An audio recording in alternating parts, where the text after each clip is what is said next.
就把死丫头扔那儿吧。怎么回事？我怎么醒不来？在我耳边说话的是谁？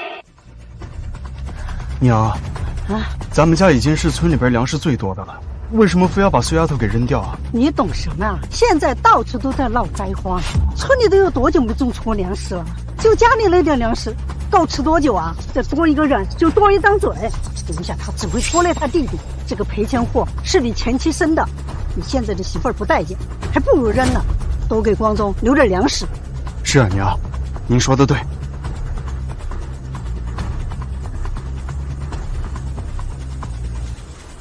闹灾荒，这是给我干嘛来了？什么光宗？我有祖呢！哎，这死妮子不行吧？放心吧，娘，我在他的碗里下了蒙汗药，起码得睡到明天。况且这儿这么偏，他肯定找不到家的。那赶紧走，别让人发现。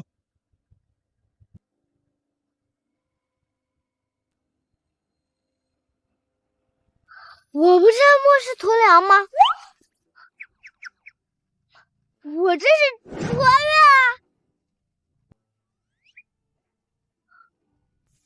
还是穿越到一个刚被抛弃的小女孩身上。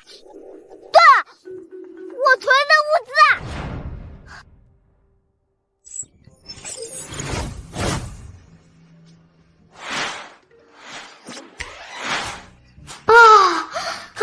还好物资都在。刚刚听见他们说是饥荒年代，这些东西应该能用上。还敢嫌弃我没用？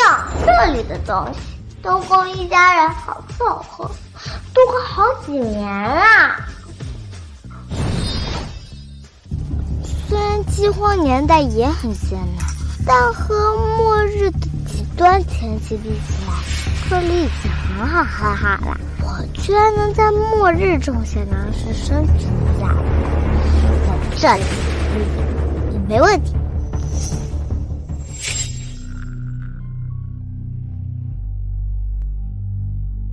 小孩儿，你是谁？你怎么会在这么偏的地方？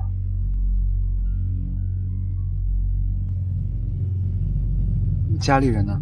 糟糕，不知道原声叫什么，好像有个穗的。叔叔，我叫穗宝，我没有家人。估计又是被家人给丢掉的。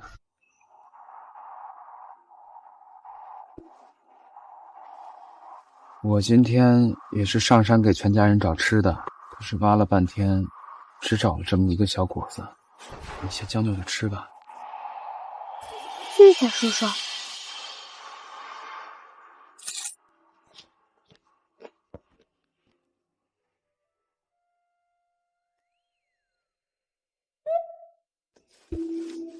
怎么了？是果子很酸吗？没有，很甜。这树林阴森荒凉，晚上还有野兽出没，他一个小孩留在这儿必死无疑。小孩，这里太危险了，要不你跟我回去吧。我们家虽然穷，但是只要有我在，就可以分你口吃的，活下去应该没问题。饥荒年代，人人自顾不暇，居然还有这样看的。不过他说的也对，咱家是小孩身体，诸事不便，空间里的东西也是有限资源，总有用完的那一天，和他回去确实更方便。好，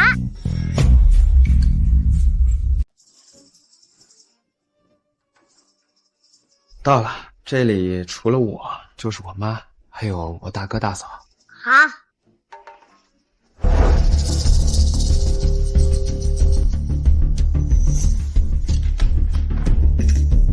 大山，这孩子是啊，老二，让你出去找吃的，你怎么还带回来个女娃呀？这是。妈，大哥大嫂，他是我在树林里捡到的，叫穗宝，他被家里人给抛弃了。如果把他留在树林里，他肯定活不下去，所以就把他带回来了。家里穷的连糙米汤都喝不起了，你还领了张嘴回来呀？就是啊，老二啊，你瞅瞅，家里都这个情况了，还是赶紧把这娃送回去吧。啊，大哥、大嫂，我不会减少你们的口粮，从我那份里边扣，我少吃点没关系，只要能让孩子活下去就行。你倒是装上大善人了。什么叫你那份啊？那不都是家里的吗？你们刘家是全村最穷的，现在又带个拖油瓶回来分粮食。哎呀，我真是命苦啊！怎么嫁到你们家来了呀？小芬，大善还不赶紧把人送走！别吵了！你是穗宝是吧？奶奶，你不要跟我躲好不好？我知道哪里有吃的，我只需要有一个地方住就行了。你要是真知道哪儿有吃的，怎么会被家里给扔出来呀？啊！好了，这个家只有大山在干活，你们两口子就知道吃。闹灾荒前你欠的赌债是大山替你帮忙还清的。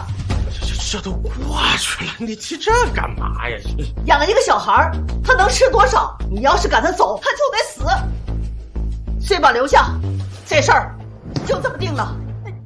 穗宝，来，坐奶奶这儿。谢谢奶奶，谢谢大山叔。来，穗宝喝吧。奶奶，这碗米多，你看。奶奶年纪大了，胃不好，不消化啊。哎，大山叔，我早上刚吃过，不饿，不喜欢吃米。你吃。可是吃米汤的话，会干不动活的。有口吃的就不错了啊！这附近连那个树皮都快被啃光了。就是，你还挑上了。那我们也想吃肉呢，这也得有啊。我有啊。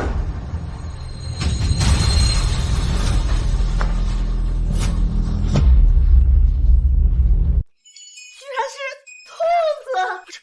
这有兔肉吃了！哎呀，我有多久没碰过荤腥了？穗宝，这兔子你是从哪儿找到的？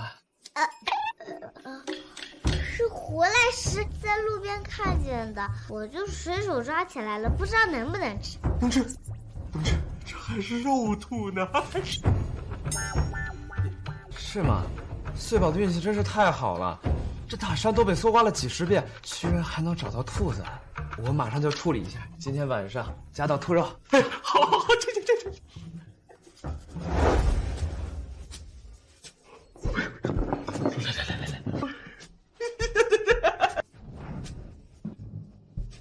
这兔子是穗宝带来的，想吃就得让穗宝住进来。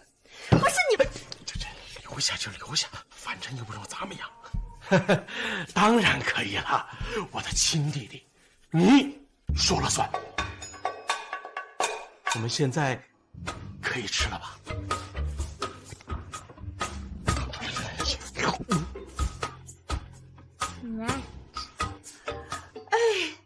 好。来，穗宝，多吃点。大山叔，你也吃。就这样留下来也不错嘛。大山叔，你要去哪儿？家里粮食快吃完了，我去东山上看看，能不能挖到点野菜。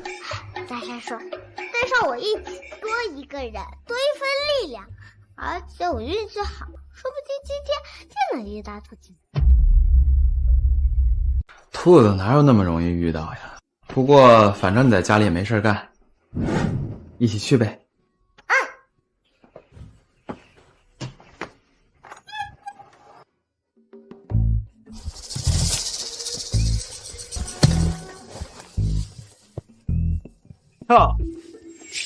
刘怀山，哎，你这是从哪儿捡来的小孩啊？刘家都穷成这样了，全村就你们家的粮食最少，一碗米吃半个月，你还敢捡个小孩养？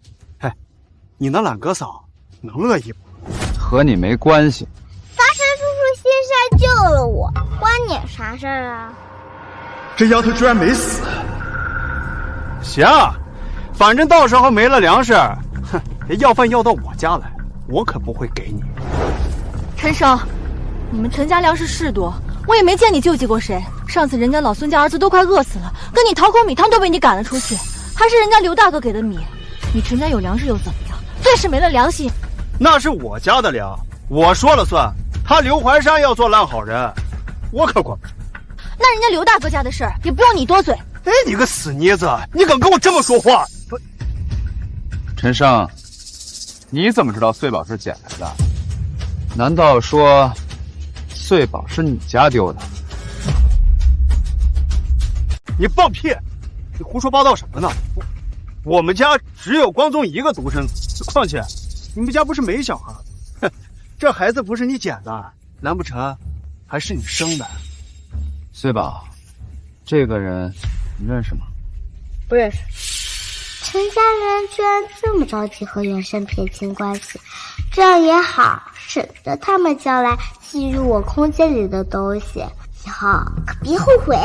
哼，我们家可没有丫头片子，这丫头还算识相，难道是真的不记得，忘记了最好，省得再赖上我们家。哎，女娃怎么了？行了，我懒得跟你们吵，我劝你们还是早些回去吧。这山头我早就翻遍了，这现在所有能吃的东西呢，都在我这儿。你看，刘大哥，我刚刚找过了，这附近确实没什么吃的，要不我们去北边那个山头看看？哎，不用，我们继续往山上走。昨天在山上碰见了兔子，明天说不定还能碰见别的东西。姐姐，谢谢你还刚帮了我们一起上去找找看吧。啊，不是说啥都没有了吗？昨天穗宝运气好，碰到了一只兔子，一直闹着要上去看看。这荒郊野岭的，竟然还有兔子啊！是啊，反正来都来了，不是要去看看，有什么都是意外之喜。你倒是挺乐观，那咱就上去看看。好。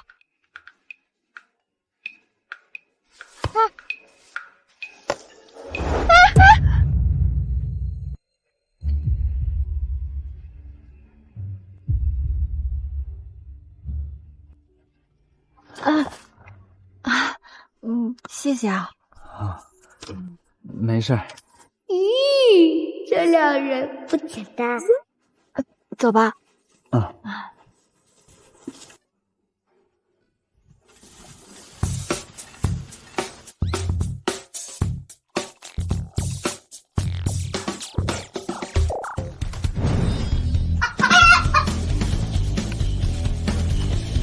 快来，这里有鸡蛋！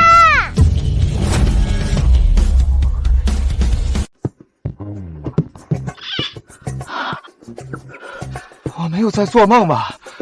难道我是出现幻觉了？不然这个地方怎么会有这么多鸡蛋和母鸡？我也出现了一样的幻觉。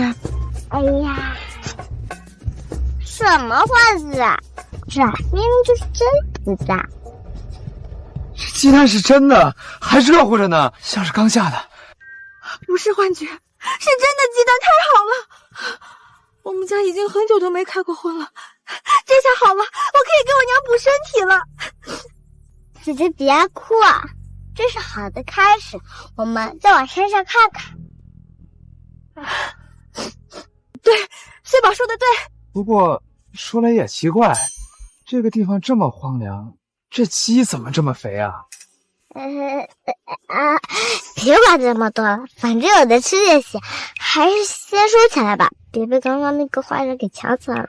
说的没错，有的吃就行。对，快！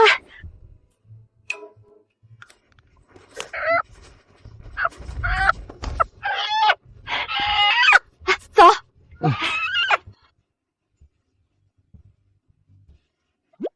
吃蘑菇！嘿嘿。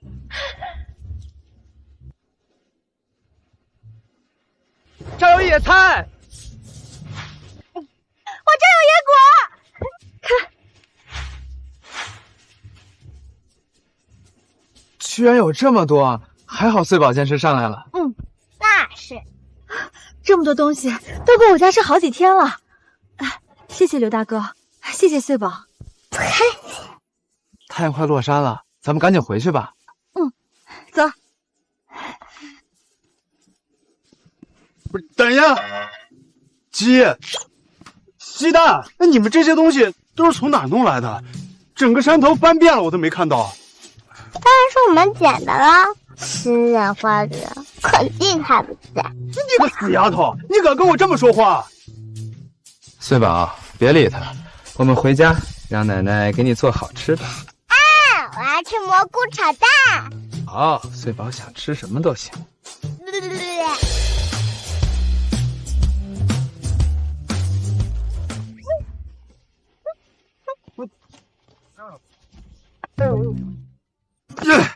不就捡点破鸡蛋吗？有什么了不起的？呸！奶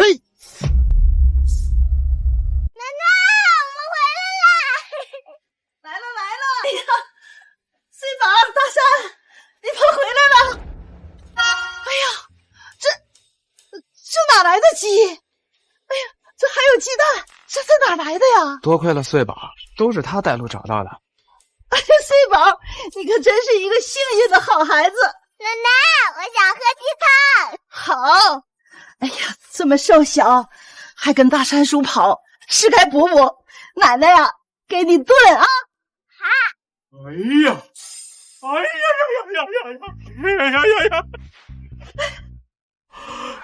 今儿咱又要开荤的啊！哎呀，这大肥鸡一看就好吃啊！炖啥汤呀？我要吃烤鸡。哎，还有那个鸡蛋，等会儿接2个送我屋里来啊！好。凭啥？死丫头，凭什么？就凭你住我家，你想吃，自己上山上找去。这是穗宝找的，你呀，愿吃就吃，不愿吃你跟我回去。穗宝，走，奶奶给你炖鸡汤啊，走。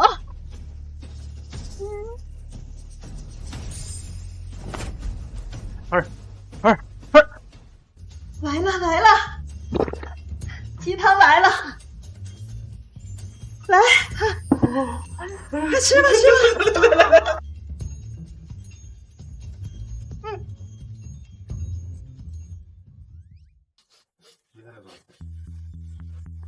好香啊！是鸡汤的味道吧？是鸡汤，我都2年没吃到肉沫子了。哎，这刘家运气可真好，我上山这什么都没找着。让，这刘家哪来的肉啊？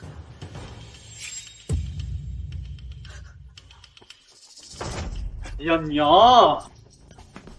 娘，你干什么？刘家那是不是穗宝？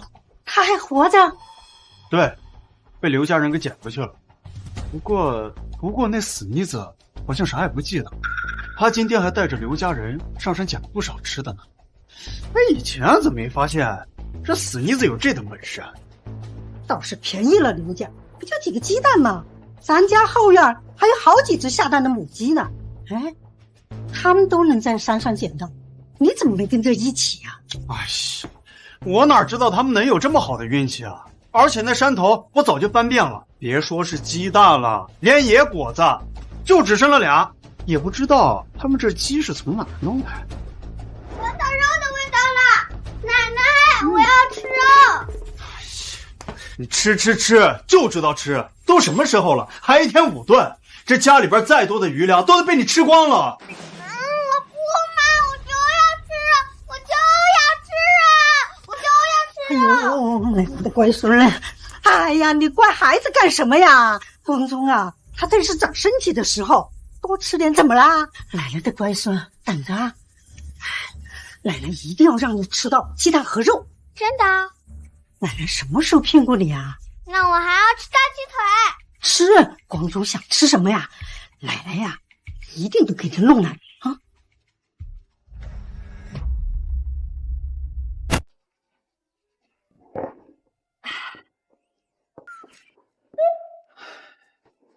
怎么了，大山叔？是没吃饱吗？不是，今天是吃饱了，可是这种饥顿饱一顿的日子，不知道要过到什么时候。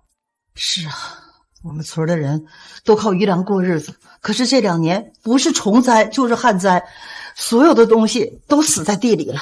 哼，别说村里了，镇里也一样。再这么下去，我们迟早饿死。还不是你们刘家没本事，人家陈家余粮就很多，怎么样都饿不着。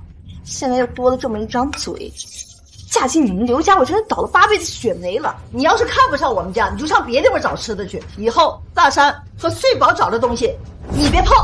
哎，凭什么他一个外人就能吃，我就不能吃啊？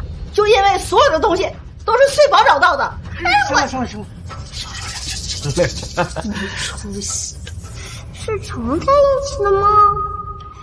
空间里倒是有不少农药和化肥，这岂不是那大粪山？可是这些东西拿出来了，该怎么解释呢？食物可以说是捡来的，但这些农药还是找个机会想个办法吧。大山啊，这灾呀来得太突然，妈知道你喜欢李家那丫头，可是咱家又太穷，没备那么多粮食，所以拿不出来彩礼给你娶媳妇儿，是妈对不住你。妈，您不用自责，我一个大男人，有手有脚，还可以去镇上打工，总有一天可以凑够粮食去提亲的。好，妈也上村里找点活计，快点攒，好给你上李家提亲啊。一家人都快饿死了，还想着娶媳妇儿呢，还提亲呢。你们不知道啊，李家为了换吃的，要把女儿嫁给陈家那个傻子喽。你说什么？他们要把春英嫁给一个傻子？傻子咋了？人家给得起呀，这彩礼可是足足给了10斤米、10斤面呢。李家姐姐是春英姐姐吗？不然呢？李家就一个没出嫁的女儿吧，现在估计在家闹着呢。不行，春英不能嫁。这陈家不是什么好人家，只会毁了春英的。女儿而已又不重要，更何况李家除2个女儿，还有1个儿子呢。哎，这女儿说到底啊，都是外人。李家他分明就是在卖女儿。卖怎么啦？那人家好歹能换10斤米面呢。不像咱们家，连个像样的衣服都拿不出来。大山叔，今天春英姐姐还帮过我们，我们去看看吧。好，我们走。我不嫁！你不嫁，你想让我们和你弟弟都饿死吗？陈家的彩礼也送来了，今日我告诉你啊，不嫁也得嫁。就是，我告诉你啊，你别再讲这刘怀山那臭小子了，走，走，爹，走，给我陈家定亲去。李叔，春英不能嫁。大山哥，臭小子，给我滚开！姐姐别怕，你们啊，都给我少管闲事啊，都滚开！要不你们这是把春英姐姐往火坑里推。这哪来的小屁孩啊？啊，什么叫火坑？我好歹是给春英找了个富裕人家，那起码是饿不死，大家说对吧？春英不愿意，您不能强迫她。我是他老子，他愿不愿意，那都得听我的。他不嫁给陈家，难道嫁给你这个死穷小子？你想娶她是吧？哎，那行啊，20斤米，20斤面，春英就归你了。爹，陈家才给10斤米面，凭什么大山哥就要给20斤啊？死腻了，你给我闭嘴！就凭他喜欢你，那就得多加20斤米，20斤面，1斤都不能少。大山叔和春英姐这种好人不应该是这样的。你说的，只要我们分到20斤米、20斤面，你们就让春英姐嫁到我们家。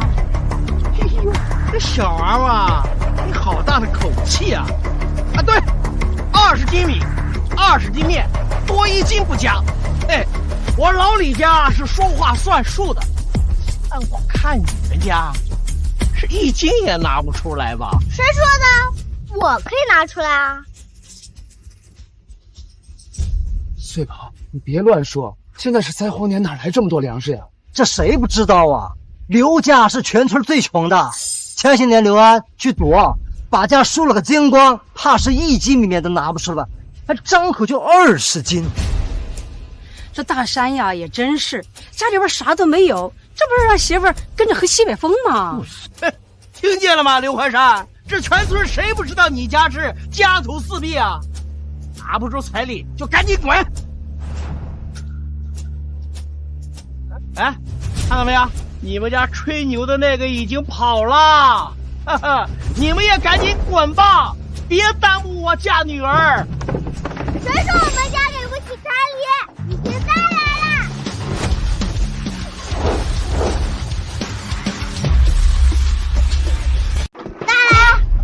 再来！20斤米，20斤面，都在这里啦！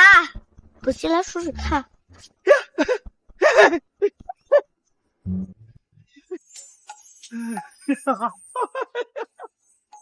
真的是面粉啊！这重量20斤，纸多不少啊！这么多米面混上杂粮，够吃1整年的了。还不是这小孩上哪儿弄的这么多粮食啊？咱们村2年都没有收成啊！奇怪，这死妮子哪来的这么多粮食？该不会是从我们家偷出来的吧？不行，我得赶紧回仓库看看。哎，对了，这么多的粮食，这说拿来就拿来，该不会是偷来的吧？才不是偷的，我从来不干偷鸡摸狗的事情。这些粮食就是我一点一点的攒出来的。你怎么证明啊？啊，对了，你口口声声的说你是刘家的人，我怎么以前没在刘家见过你啊？对呀，刘家好像没孩子啊。是，穗宝是我从山里捡来的，他的家人都没了，我看他可怜才把他捡回来的。而且他一个小孩，从哪儿去偷这么多粮食？他来到我们家之后，一直都在帮助我们，不可能做出这种事情。哎，穗宝，告诉大山叔，你这些米面是从哪儿来的？这里人太多了，不好说出空间里的人在。不过确实要给空间里的东西找个合理的理由，方便以后拿取，不然每次都要编新的理由。这些粮食是我家里人留给我的，前段时间家里出事了，他们死光了，所以把这些粮食留给我。可是我一个小孩子，他守不住这么多粮食，才藏起来没有告诉任何人。我怎么知道你是不是在撒谎啊？这说不定就是哪里偷来的赃物，我可不敢要。去，别耽误我嫁女儿。干嘛？装粮食的袋子上面都有朵花，是为区分他人粮食专门缝制的。而且我家米面专门培训过，比别人家的普通米面还有惊喜。不信可以来比比看。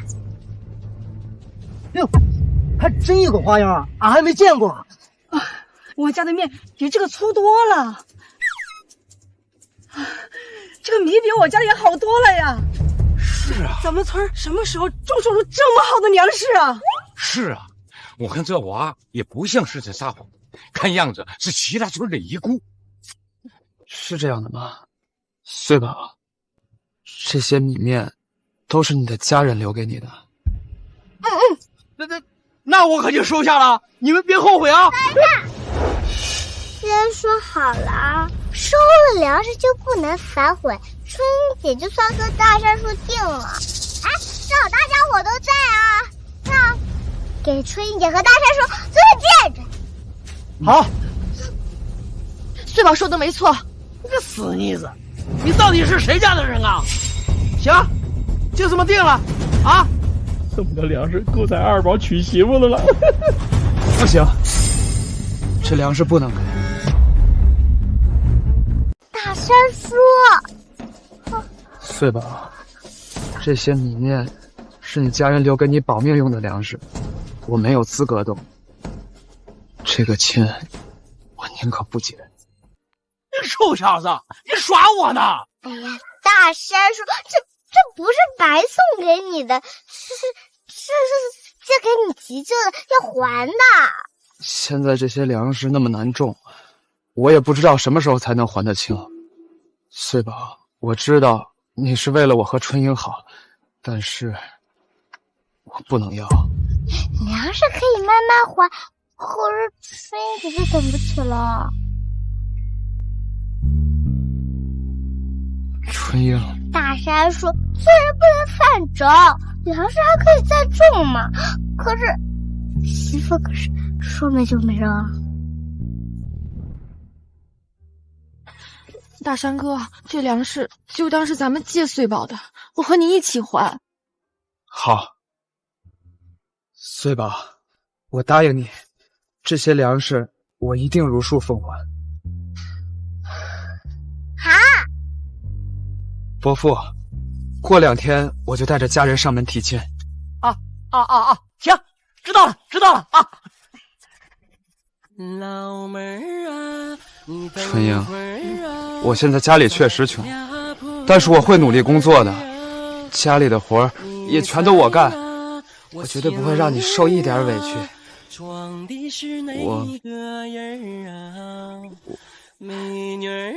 我知道，大山哥，我愿意和你过日子。我这也算成就了一桩好姻缘吧。谢谢穗宝，要不是你，我早就嫁给陈家那个傻子了。我真不知道怎么感谢你才好了。你以后有什么要帮忙的，尽管告诉我啊。这下我们真的和春英姐是一家人啦！大山叔，我们快去把这个好消息告诉奶奶。走。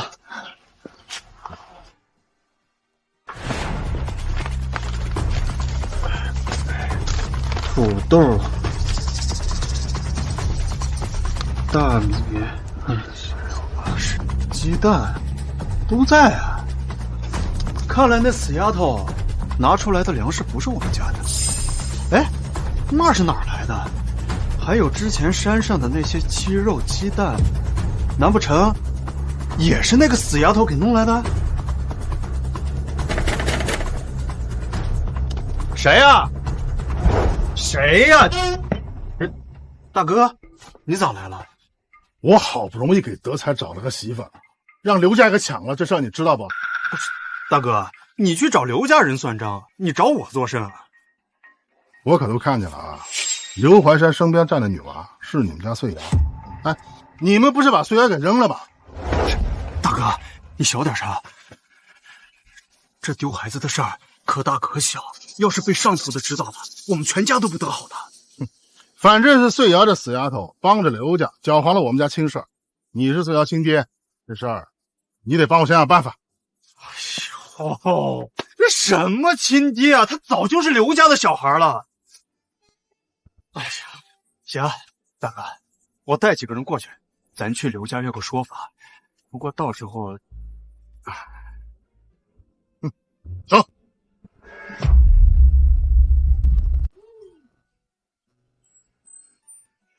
春英的事儿怎么样了？娘，我和春英的事儿成了。成了？那李家要那么多彩礼，咱家哪来那么多粮食啊？是问穗宝借的，穗宝的家里边人遇难了，给他留了一笔粮食。穗宝心眼好，帮助了我和春英。怎么能用穗宝家人的东西啊？不行，那绝对不行！哎呀，奶奶，那么多米面，我一个人也吃不完。你和大山叔不嫌弃我，还收留了我，以后我们就是一家人，一家人不说两家话。哎呀，乖穗宝，你可真是我们家的大恩人，以后我们家只有一口吃的，就不能饿着你啊！你这小丫头还挺会宽慰人的。不过娘，他们仗着我喜欢春英，把彩礼提到了20斤米面。什么？20斤？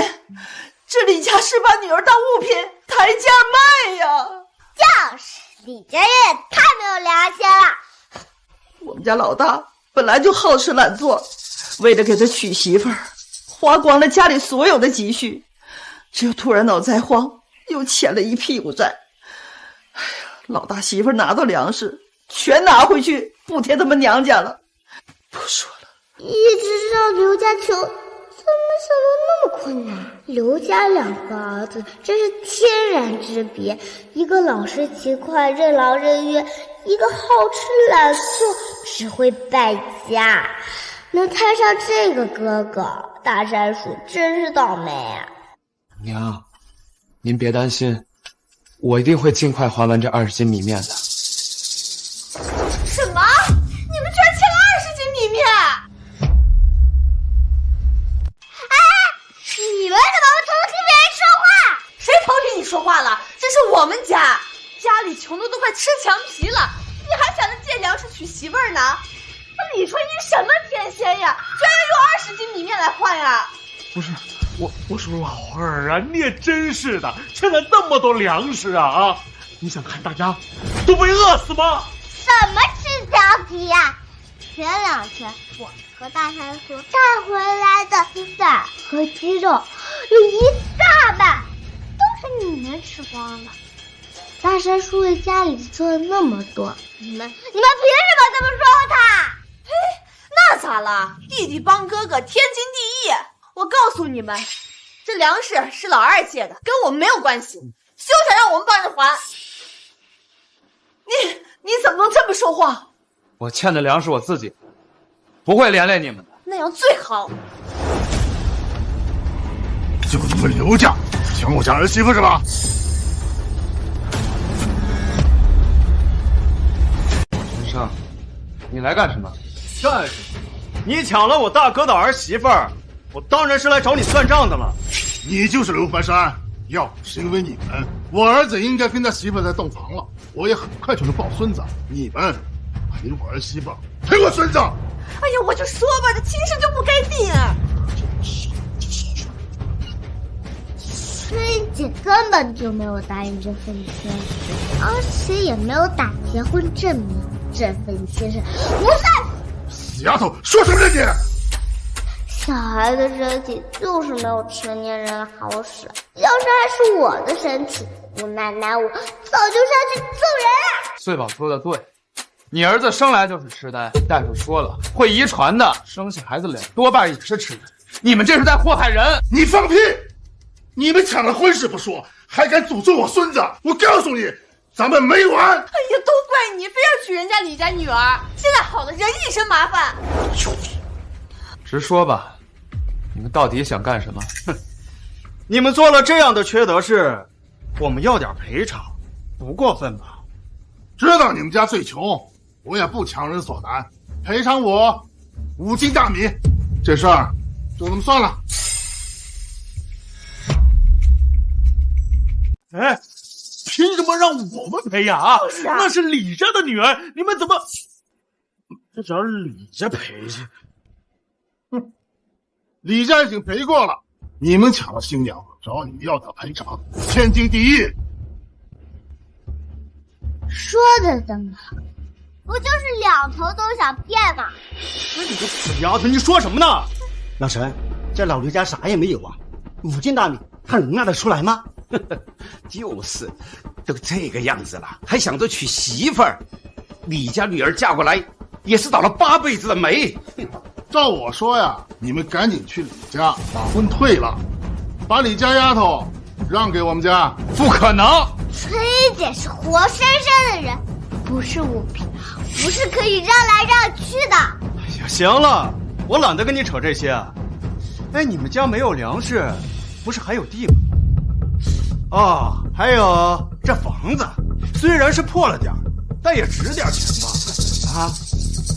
哎，绝对不行啊！这房子和地皮都有我们的一份，这人是老二抢的，让自己还去，这凭什么让我们帮忙还呀？关我屁事！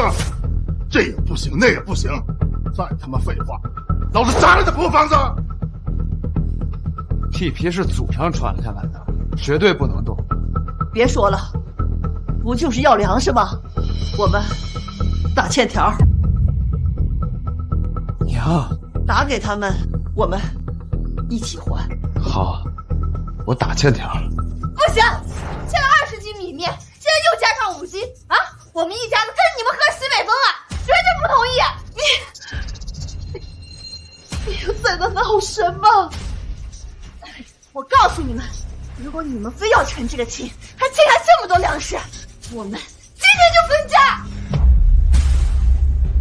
我们今天就分家！大嫂，我都说了，我欠的粮食我自己还，不会连累你们的。哎，你疯了！分了家谁去找吃的？现在地里种不出粮食，我们吃啥？还养什么家呀？你弟弟欠了那么多了，都吃不上饭了，难道你还想帮你弟弟还债啊？而且家里不是还有地吗？分家，当然得分地了。对呀，媳妇儿说的有道理。哎，商量好了吗？要么赶紧打欠条，要么拿田地抵押。大山说，我手里还有一点粮食。不行，我已经欠你很多了，我有手有脚，可以自己挣。好吧，也对，一直帮下去也不是办法。空间里的东西总有吃完的那一天，要想每天吃得饱，还是得有收成才行。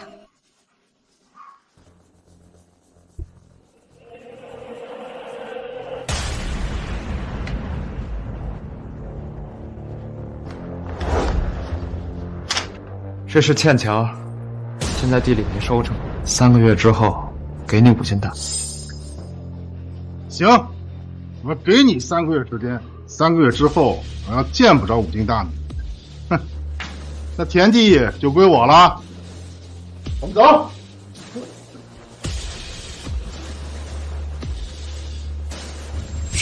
为了娶那个赔钱货，欠下的粮食都够家里吃小半年了。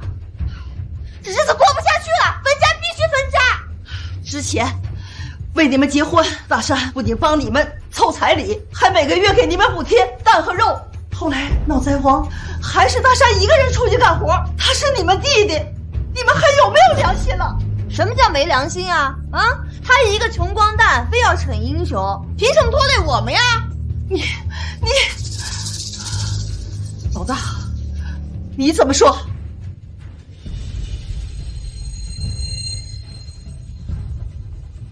我这说不说的，我听小芬的，而且之前帮忙是老二自己愿意的，谁也没逼他呀。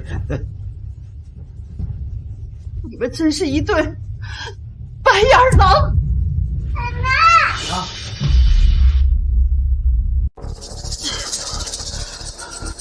既然你们这么不愿意，那就分。分就分，没了你们，我和奶奶还能多吃2口饭呢。哼，你们最好有饭吃。我先说好啊，麻烦是你们带来的，南边那2块地归我们，还有南乡的房子也归我们，西边那套你们拿走。不行，你一张口就是要最大的房子和最好的地，西边那块地都不能种了，我们可怎么活呀？哎，娘，你别说话太难听，谁让他非要娶媳妇儿啊？彩礼就给出去20斤米面，我当年的彩礼也才10斤，我说什么了吗？就是啊，娘，你可不能偏心呐啊！那南边的地和房子，就算是对小芬的补偿了啊。真是造孽呀！娘，您别生气，身体要紧。你们既然这么想要，那就给你们，但是娘得跟着我一起生。都给你，反正妈也不待见我俩。走，收拾行李去，明天一大早就搬。等等，等分了家以后，大山叔带回来的所有东西和种出来的粮食都与你们无关。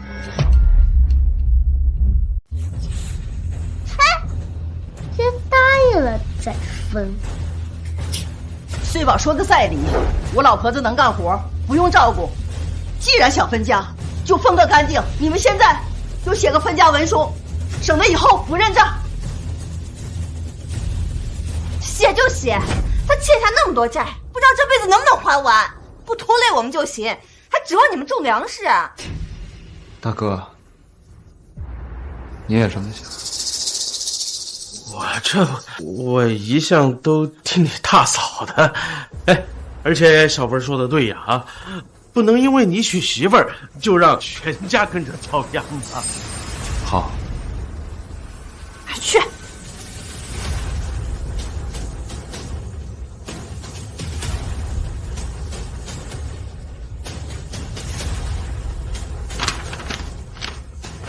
来，签了这个，我们就分家。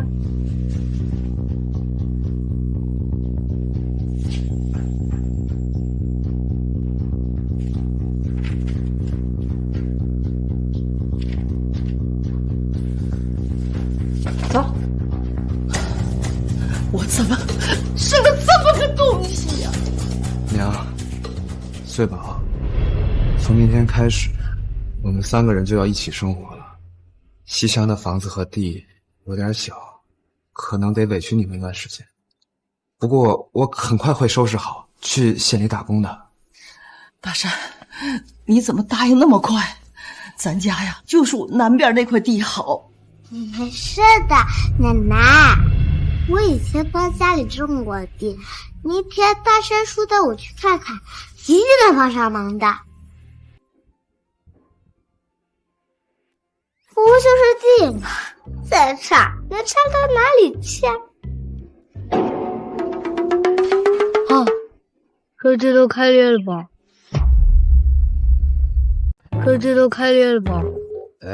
这地朝向不好，前面又没有遮挡物，闹灾荒这2年太阳实在是太烈了，雨水又少，所以就晒成这样了。其实大哥说的也没错，这地实在是太差了，连野草都活不了。是比较干涸，这块土地土质结构已经发生变化了，难怪别的地方还有杂草，这里却寸草不生。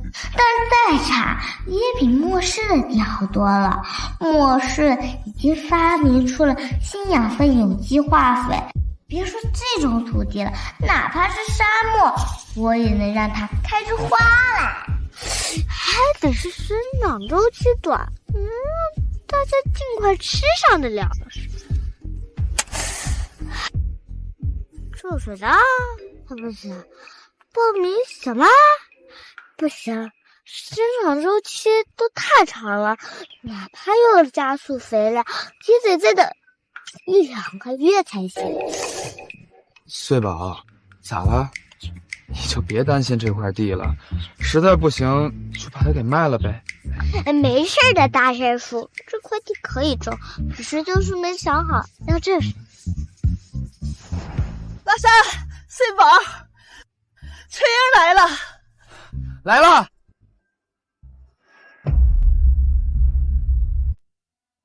你们坐啊，我去烧点水。大山哥，穗宝，春英，你怎么来了？春英姐是来谈婚期的吗？啊，是我爹让我来要大山哥的生辰八字。哦，还有一件事儿，我听说昨天晚上陈大德他们来找家里麻烦了，他们没怎么样吧？哦，没有，他们是啊，那个人可坏了，上来就送我们屋子，最后还让大山叔签下欠条，说要3个月内给他们5斤大米啊。穗宝，我没说错啊，5斤大米，他们简直就是欺负人。对不起，大山哥，都是因为我。不关你的事儿，是陈家人心黑，你不要自责。春姐姐，我们有办法的，我们正准备种点粮食呢。春姐要是有空的话，可以来看看。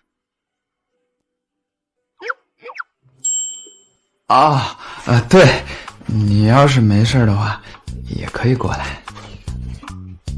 大山哥、穗宝，你们放心，这些粮食是因为我欠下的，我有责任过来帮忙。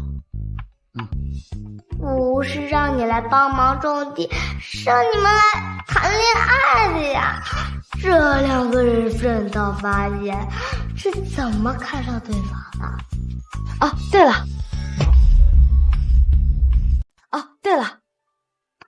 这是什么？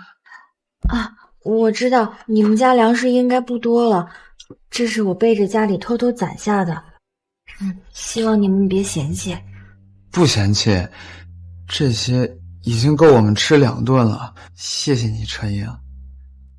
天爷啊，他们俩的脑回路还真能对上啊！土豆都发芽了，还能吃吗？放在以前是不吃，但是现在情况特殊，只要把长芽的地方挖掉就可以吃了。可是发了土豆有毒啊！哎，对了，土豆。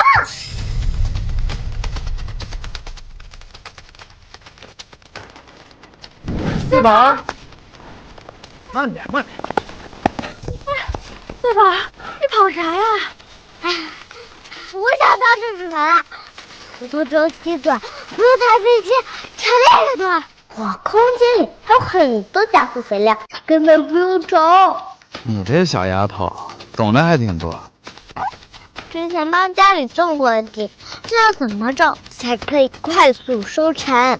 有我在，不出一招，我们就可以吃下大土豆了。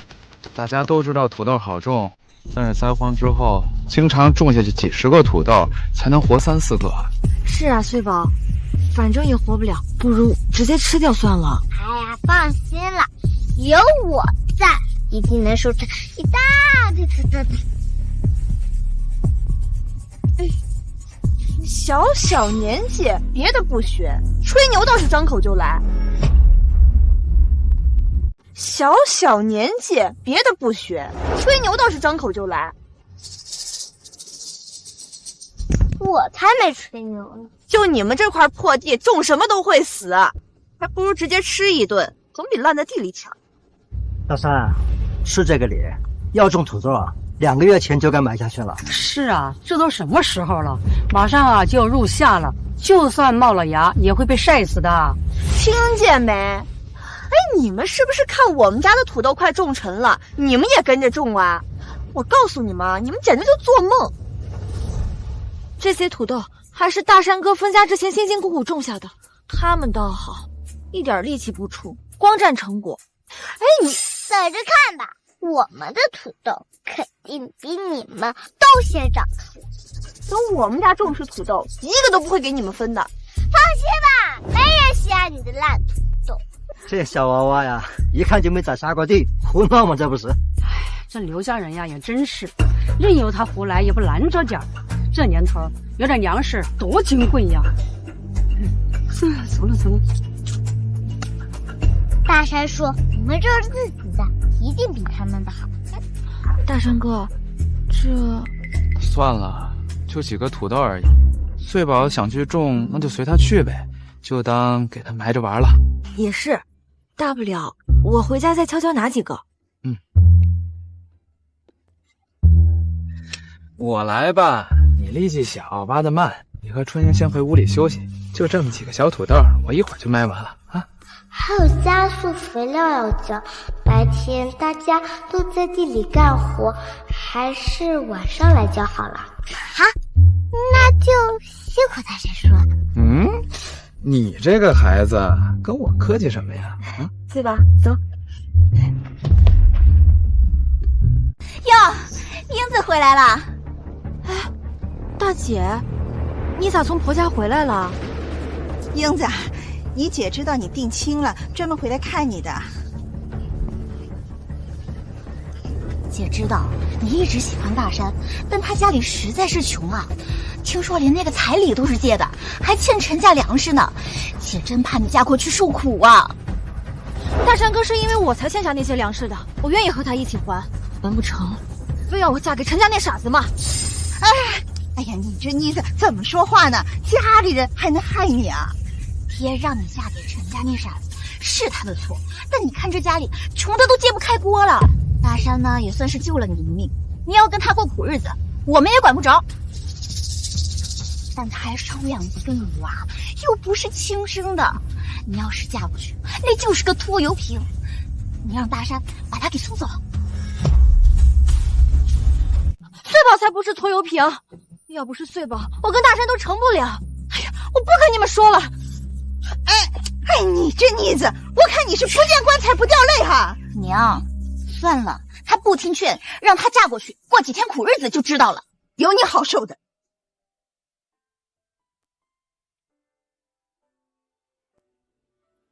大山说：“之前你说要去城里面找工作，是什么工作啊？大工厂里面的吗？大厂哪有那么好进啊？能进去的都是家里有关系的，我呢也只能打点零工。好啦，快睡吧，家里的事情用不着你一个小娃娃操心啊。好，乖睡吧，快睡吧啊。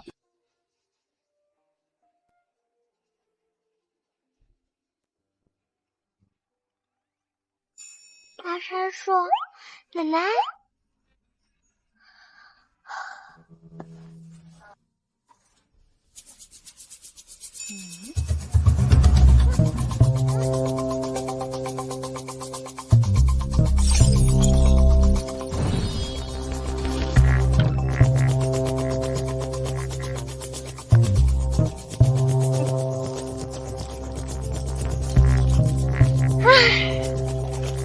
土豆，快快长大吧！有了我加速肥养的加成，不出3天就能赶上别的人2个月的进度。莫是种田黑科技，我是叔叔。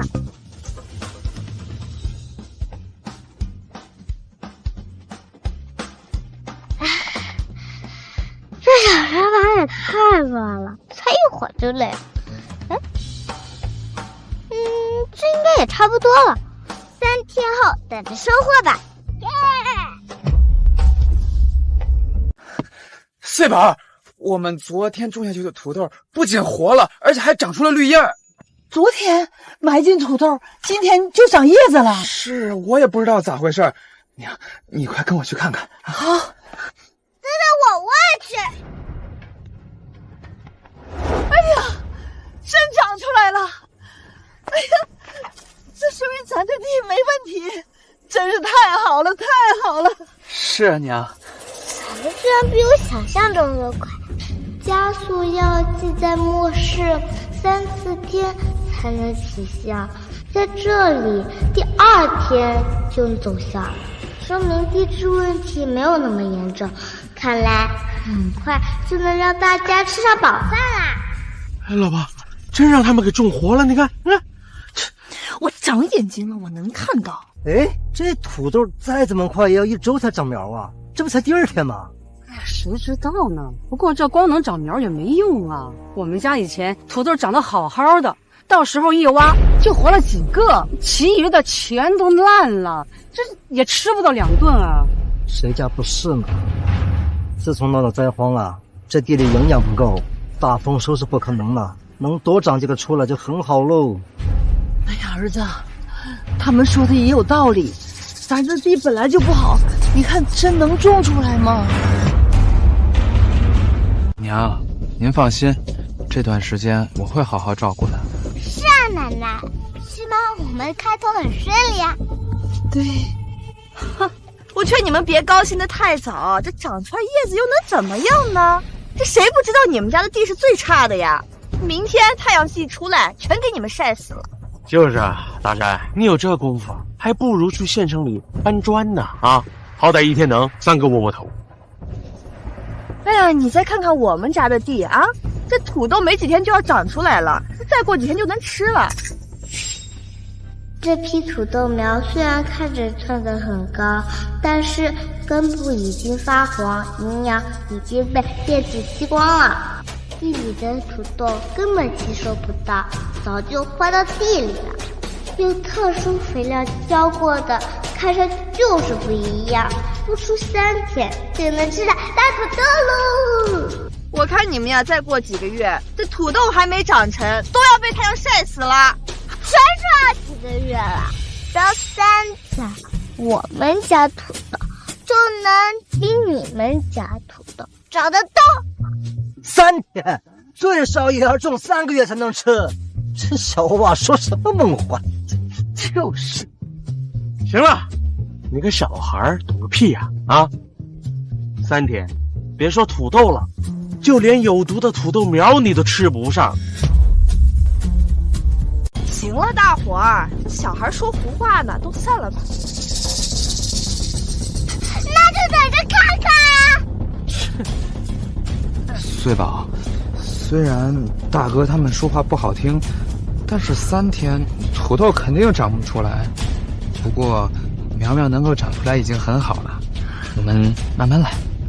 可是，哎呀，一个小孩玩笑而已，你也跟他们一样，给小孩较什么真儿啊？对，毕竟穗宝还是一个5、6岁的小孩子。就是。算了，和这个年代的人小孩科技还是有点太超前了点。更何况我在他们眼里就只是个孩子，说的话可信度都不高，不如让他们直接看到结果。啊，对了，穗宝，咱们家的主食快吃完了。我听春英说，在旁边的山头上看见了老榆树，让我们剥一些老榆树皮下来，拿回家晒干磨成粉，做鱼皮面，能吃好一阵子呢。好呀，说不定能捡到一点鱼钱呢，春天吃最好啦。奶奶，我们要去山上。好，那你们慢点啊。走吧。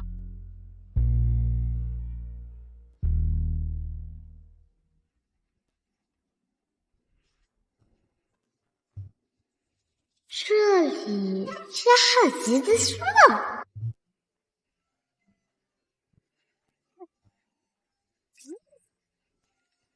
说这还没死，说不定还能更。穗宝，怎么了？春子，这里怎么这么多橘子树？哦，你说这里啊？这里之前是村里最大的橘子园，但这2年闹灾荒，所以这些橘子树都死光了。那这片橘子园的主人呢？跑了，连续2年没种出好果子，原主人差点把家底儿都赔进去。而且他本来也不是村里人，所以走了就没再回来。那这么说的话，这片橘子园就是没土豆了？谁的可以用？可以这么说。以前有人试着种活，但是都没成。别人就不活，但我可以呀。穗宝，大山，快来！我看到榆树了，我们还要往上走。啊，马上来！等着吧，这片公园我一定把它盘活了。穗宝，你今天非要来这地里干啥呀？我之前说了。3天就能种土豆，3天到期了呀。可那不是玩笑话吗？都怪你，这土豆全死了。春姐，这是咋了？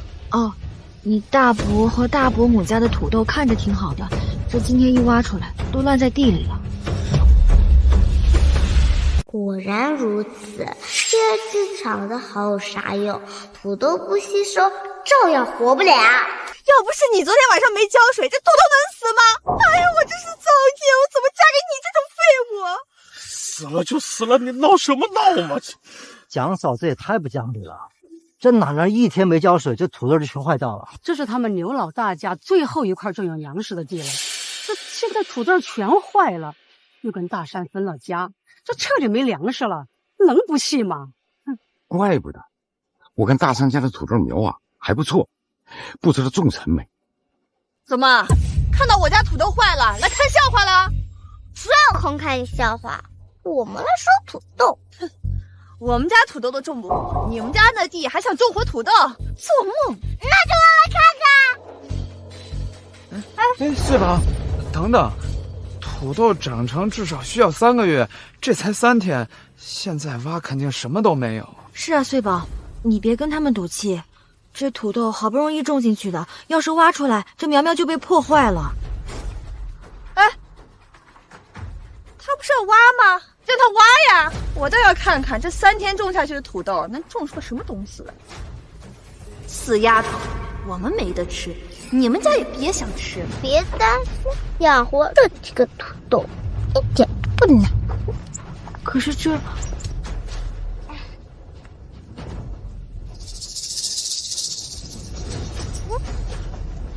还吹牛呢！我看你，那这不就是吗？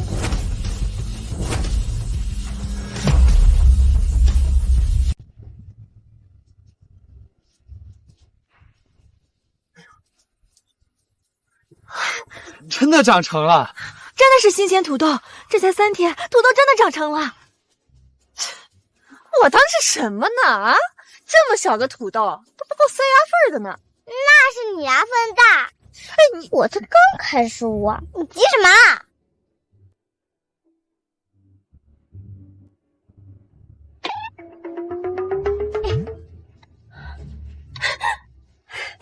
这么多土豆，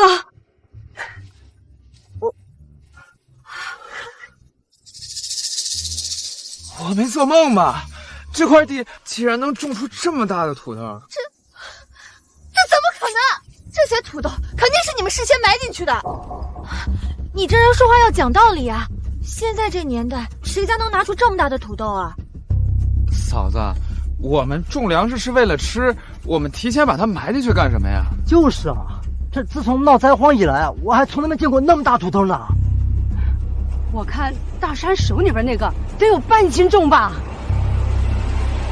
哎，那不是刘家的地吗？怎么这么热闹？走，看看去。还是大山有福气啊！你别说，自从捡了这个小女孩，大山家媳妇儿也有了。嘿，就连这荒地啊，也种出土豆来。是啊，这个小闺女啊，我看就是个小福星，也是大山呀心好。所以说，这好人呐有好报。听说这孩子的亲爹娘已经死了，这要是还在的话，指不定啊，多宝贝这闺女呢。谁死了？你瞎说什么呢你？谁死了？你瞎说什么呢你？我的娘！没啥事儿，我娘乱喊的。你们继续。你没听到吗？这死妮子到处说你死了，你明明就……哎呀，好了娘，你难道也想让其他人知道是我们丢掉的碎丫头吗？以后这事儿不许再提了。怎么我们家不要的赔钱货，到了刘家就跟个宝贝似的，一个劲儿的吐露好东西呢？翠宝说3天就能收成，我还以为是小孩子说着玩呢。才不是说着玩呢，我说3天能收就3天。是，我们穗宝啊说的最准了。不枉费我这几天牺牲睡眠，趁大家都睡着了去交特效加速化肥，也算是久仗告捷。以后种粮食就方便了，吃饱不成问题。老二，这么多土豆，分我一点呗。你也看到了，土豆全死了，这日子可咋过呀？哎呀，我们好歹是亲兄弟呀！不行，当时分家的时候都说好了，说以后我们家的东西都与你们无关，都是变得很干脆。怎么，现在想反悔了？死小孩滚一边去！老二，我们要的不多，拿1半就行。穗宝，没事吧？没关系。你怎么推小孩呢？还有1半的粮食，凭什么？就凭我是他哥。大哥，我不能给，我们已经分家了，纸条上写得很清楚。还有，以后不许这么对他，再有下次，不客气。他又不是你亲生的，你护着他有什么用啊？不管是不是亲生的，穗宝就是我的家人，我不许任何人欺负他。对，穗宝也是我的家人。好，刘怀山，你好样的。走。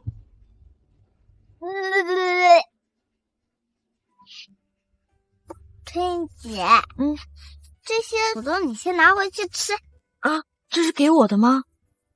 不用了，你们留着自己吃吧。大山哥因为我已经欠了很多粮食了，我们家粮食够吃。哎，没关系，这是我专门给春姐的。穗宝给你，你就拿着吧，我们还可以再种。好，谢谢你们。对了，大山叔，家里还有发芽的土豆吗？既然这块地没问题，那就都种起来，这样整个夏天就都可以吃啦。啊，有的，还是穗宝想的周到。对，我家也有，晚点我都去拿过来。行了吧，几个破土豆啊，就高兴成这样，也难怪了。到现在啊，你们还是全村最穷的。这原生的大爹怎么阴魂不散的，真是讨厌！关你什么事啊？怎么不关我的事儿啊？就算你们运气好，全部都种出来，到时候运货还不是得向我们家借板车？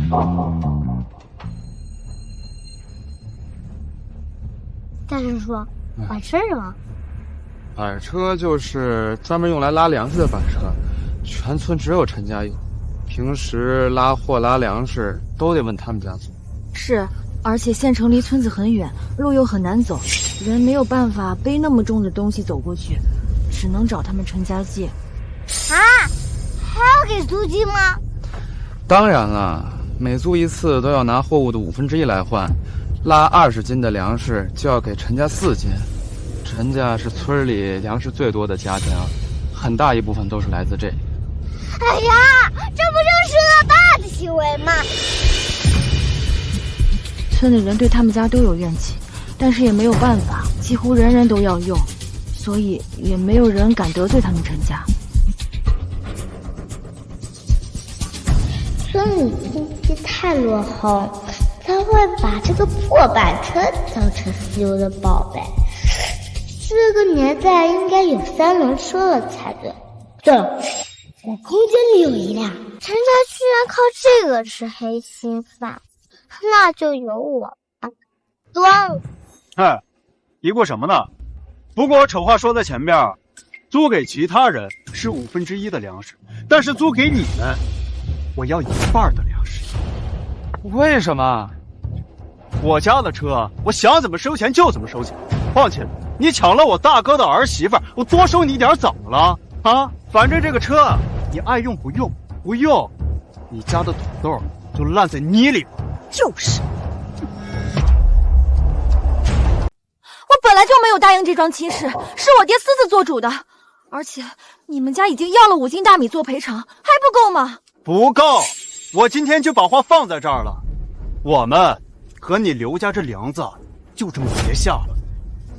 这陈家呀，就凭着这点关系，恨不得在村里横着走。这大山得罪了陈家，可讨不了好。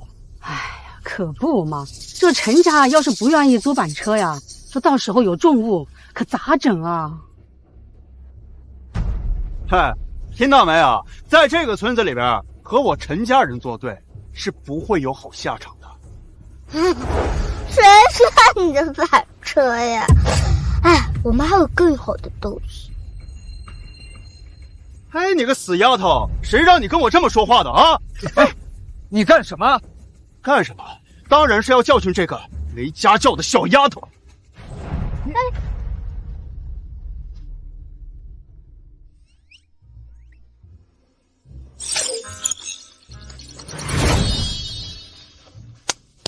叫你了。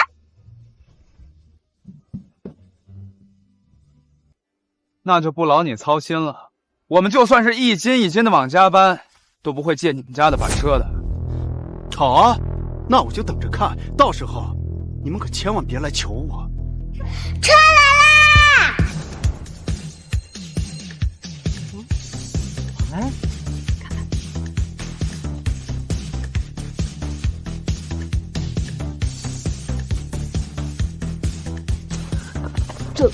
这大家伙是什么？这个好像是3轮车。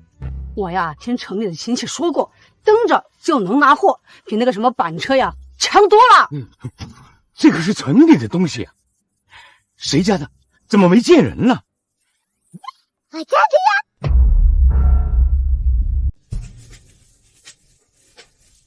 哎，你这3轮车哪来的？城里边都没几辆，你们家怎么可能会有？你管不着，有了3轮车，谁还稀罕你家的破板车啊C宝，这个也是你之前的家给你留下来的吗？就这么拿出来用，真的可以吗？反正我年纪还小，还过几年才能骑上，不如拿出来方便大家，顺便还能膈应一下陈家，让他们少赚点黑心钱，一举多得。哎呀，这我家要有1辆就好了。这刘家的运气可真好。哎呀，就是啊，这以后啊得多方便呀！哎呀，我们是没这个运气喽。走了。哎，大山啊，你这三轮车借我用用呗。这车是穗宝带来的，我做不了主，得问他的意见。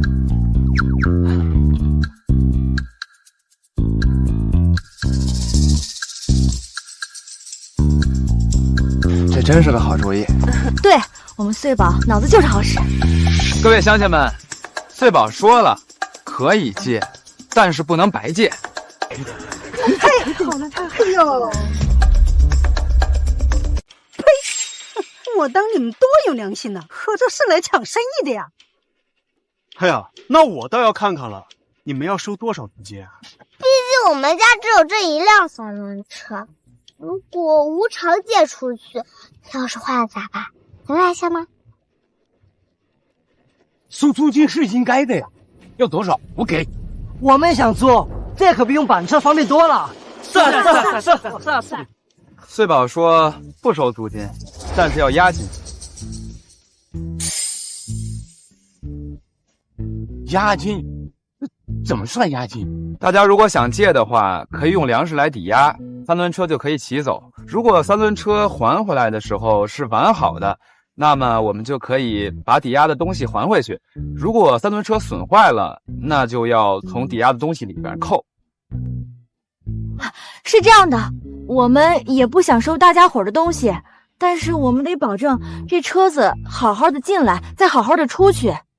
我看行，这是应该的呀。对呀，就算是收押金呐，也是应该的，这不是免费给大家伙用吗？这样啊，以后我们相互监督，谁借了三轮车弄坏了，谁就出维修费。哎，这个主意好。大山、穗宝，你们家呀，这可是帮了我们大忙了。只要能保证车子不损坏就行。什么免费借？这不是断我们家财路吗？看这死驴子根本就没忘，就是来跟我们家作对的。小妈，你小声点儿，我再想想办法。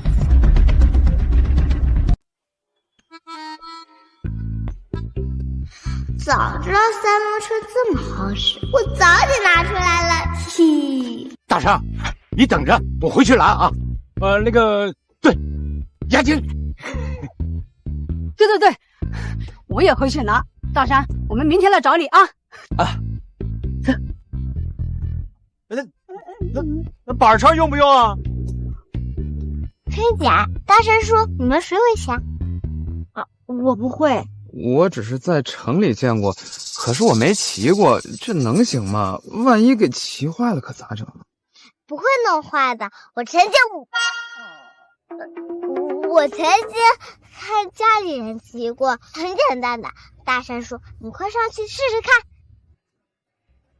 好，快试试。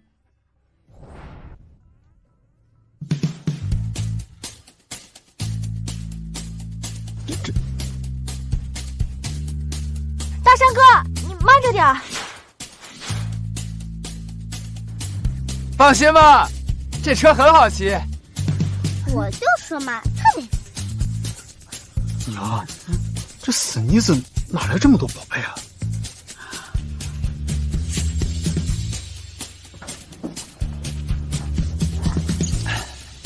这三轮车真方便。穗宝、春英，快上车，天快黑了，回家吧。大山哥，我们俩呀，可以吗？行，3个轮子呢，稳得很。好，走。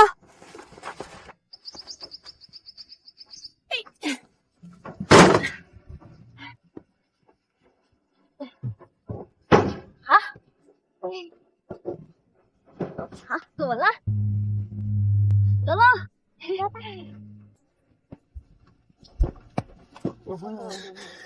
刘怀山，你给我等着！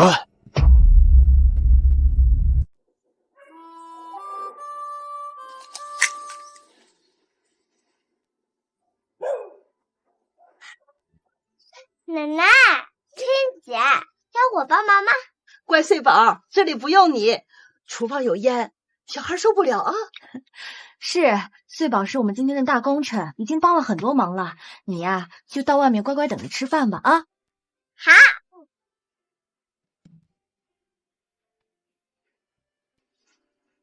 穗宝，来。来啦！怎么啦？伸手。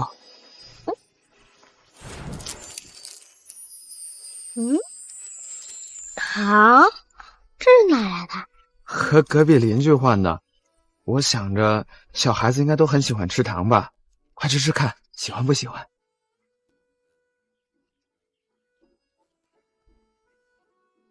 怎么样，好吃吗？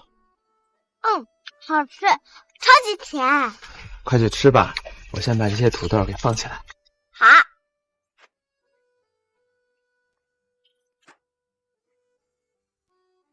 明明只是普通的水果糖浆，却比我吃过的进口糖、巧克力都让人难以忘怀。在陌生待久了，都快忘了有家人疼爱是这么好的感觉。穗宝，吃饭了。穗宝，快来！来啦！来着，来。哇，真做的菜。是啊，好久没种出这么好的土豆了，很多邻居都来交换呢。虽然都是一些平常常见的粮食，但是确实很少能一下子吃到这么多不同的菜。闹灾荒以来，大家都是有什么吃什么，吃得很单一。哎，来，穗宝，多吃点鸡蛋，长得高。穗宝，吃菜。来，穗宝，奶奶呀，给加块肉。是。那我就不客气了。这孩子自己家客气什么？多吃点啊！哇，奶奶，今天的饭菜好好吃啊！今天呢，基本上都是你春儿姐做的，我呀就是打了个下手。春姐手好巧，做饭那么好吃，大山叔能娶到你真是有福气啊！啊，没那么夸张，都是一些粗茶淡饭，你们喜欢就好。哎呀，这孩子还谦虚上了。哎呀，现在呀，日子过得好了，3天就能种出土豆。哎呀，我看小穗宝就是我们家的福星，从他来了之后啊，我们家都是好事儿。哎呀，娘说的对，我们以后的生活会越来越好的。哎，对了。趁着天气还没那么热，我看咱们还可以种一批土豆，等熟了的时候就能吃到冬天了。要不要种点别的呀？咱也不能成天吃土豆啊。穗宝说的对，毕竟3天长出土豆这种事情只是个意外。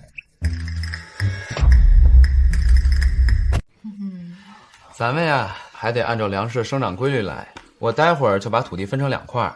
除了种土豆，另外一块再种一些苞米和大豆，到了夏天正好能收。说的也是哈啊！等过了夏天，还可以种点白菜，做成腌白菜囤起来。好，这下日子啊就有盼头了。奶奶，大山叔，我想去隔壁山上种点橘子吃吃。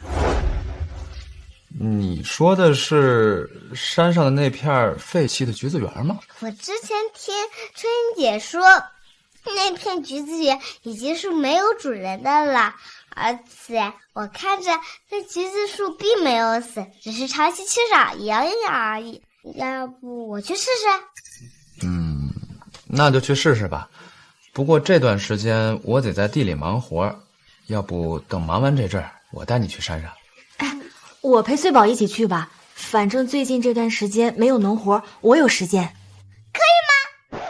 当然。谁让我们是一家人呢？有什么需要帮忙的，尽管告诉我。好，我们明天就去山上种果子。好，吃饭吧。你说什么？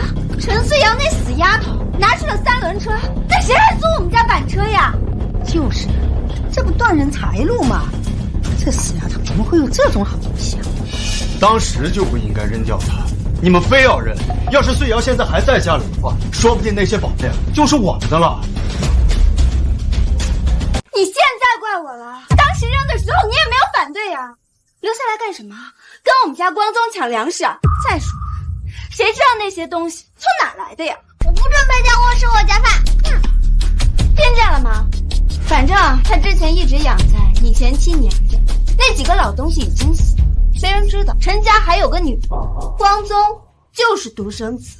我跟你说啊，就算他有再多东西，你都不许把他接回来。姐，你看你又这样，每次都是这样。那个赔钱货明显就是故意的呀！他之前在家的时候什么也不拿出来，他不就看我杀了光宗，他心生嫉妒吗？阿凤说的也有道理，儿子，你赶紧想想办法。那板城要是没人租，那仓库里的粮食迟早会吃完的。你想饿死我宝贝孙家？爹，我要吃肉，我要吃肉。呀，行了，爹再想想办法。不就是辆3轮车吗？他们家的那些宝贝，迟早是我们的。穗宝，这树枝都枯了，你确定还能种吗？可以的，我看过的，这些树枝还没有枯萎，只是长期缺少营养而已。那施肥不就行了？这么大的果园，说放弃就放弃，多浪费呀！没有那么简单，大家都种不出来，说明普通肥料是没有用处的，还得上点猛呀！这是什么？加速肥料能加快农作物生长的速度，只要兑点水，每天喷1次就行了。哦，我知道了，那个土豆地里喷的也是这个，所以那土豆才能长那么快。不过橘子树周期长，再快也不可能3-4天就结果，而且橘子树也没有土豆那么好种，先试试看吧。那我们开始吧。春姐，你都不问我这些都是哪来的吗？你肯把这个宝贝告诉我，说明你已经很相信我了。至于其他的嘛，你想告诉我的话，自然会告诉我的。小孩也有小孩的命，不是吗？那我喷东边的，春姐喷西边的。好，小心点儿。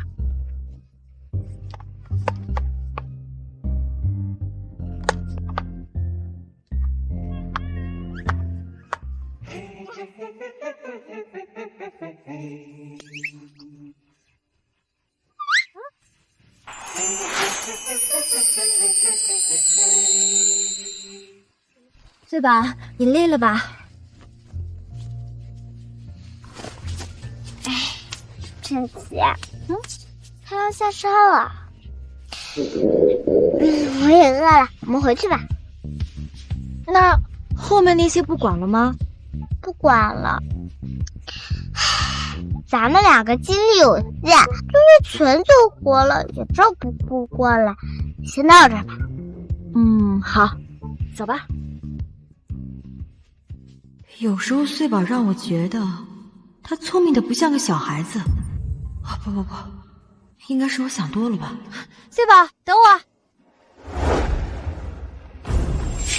爹，你咋来了？还好意思说呢？啊！现在是一有空就往这跑，整天不着家，我还不能来看看了？这就是大山捡的那个小福星啊！是啊，我们之前见过。哟，我女婿回来了！伯父，您怎么来了？我这不是来看看你们吗？女婿，你这是刚从地里头回来啊？地里边长势好，我又种了点苞米和大豆。现在全村啊，就你们家能种出粮食来。哎呦，那可把全村人那个羡慕死了。我就跟他们说，不是大山这孩子能干，绝对有出息。大山，我跟你说，我是一直看好你们俩的。我把春英嫁给你，我放心，我放心。爹，你啥时候说这话了？你不是看不上大山哥吗？这我和我女婿说话，有你什么事儿？整俩菜去，今晚我们爷俩好好喝一点啊！大山哥不会喝酒，家里也没酒。我说你这死妮子，你是啊，非跟我作对是不是啊？家里有酒，春姐不熟悉，不知道在哪，我去拿。穗宝，这还差不多，你还没个小娃娃懂事呢。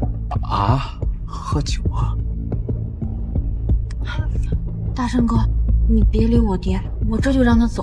没事儿，不管怎么说他是你爹，咱们结婚之前你还得在家住着。如果不给他面子，我怕他为难你，你在娘家的日子不好过。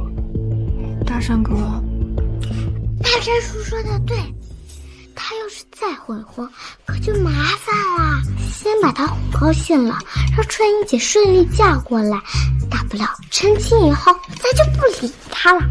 还是你们想的周到，我爹还真能干出这事儿啊！行，那我去拿酒啊，我去。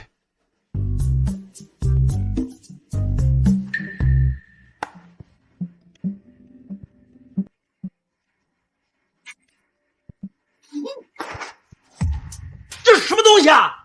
能喝吗？哎，我说大山，你们家都种出来这么多粮食了，就不能给我买点好酒啊？啊？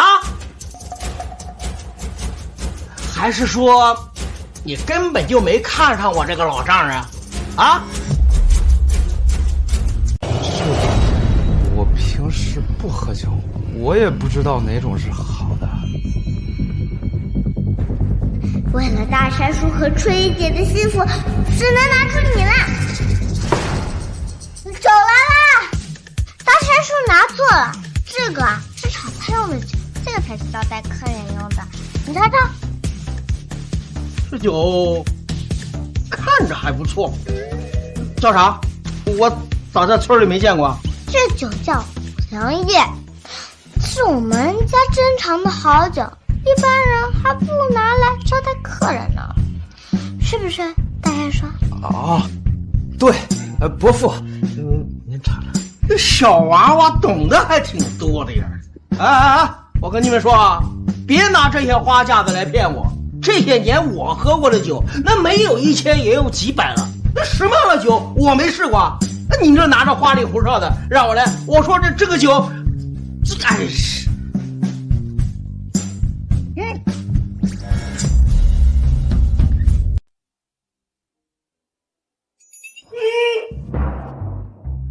这酒入口柔和，居然还不辣嗓子，回味还很香醇。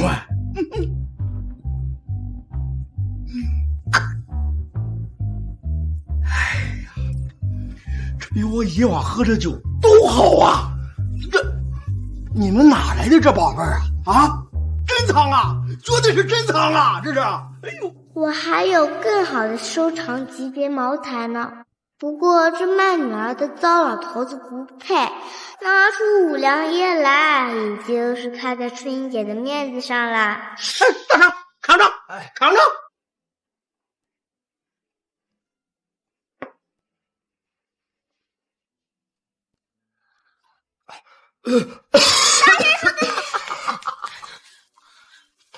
好了，大山哥。没事的，这第一次喝白酒啊，都是这样。以后啊，多喝几次，他就不拉嗓子了啊。大山哥不用会喝酒，别像你似的，成天醉醺醺的。男人嘛，喝点酒咋的了？是的，宁旭啊，我看你这么诚心啊，那这样咱们就把这个婚礼的具体日期给他定下来。明天呢，我去找村长看看吉日。好。总算是讲正题了，我这5粮液没白费。那个，好女婿，我走了，你别送了，别送了啊！唉，终于送走了。是吧？有的时候，我觉得你还有你带来的这些东西，都不是像现在该有的。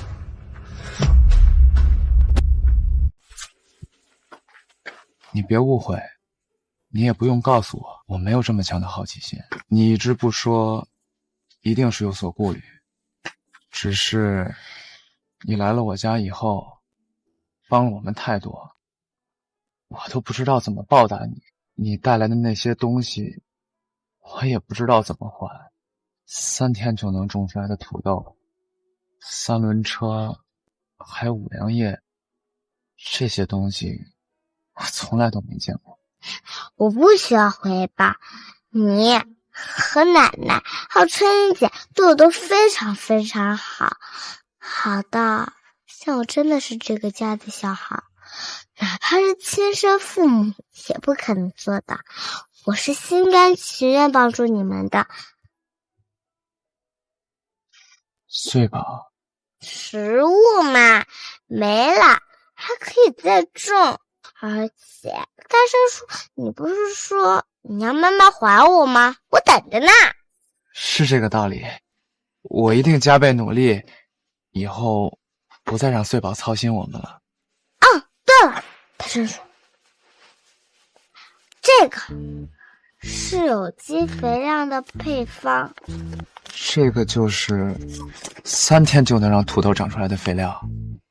不算，这个并不能让粮食快速生长，只是能改善土壤情况，能让大部分的土地长出粮食来。这个配方就靠大山叔研究了。这太贵重了，我不能要。哎呀，不是送给你的，虽然咱们家可以吃上粮食了，可是别的乡亲们还饿着呢。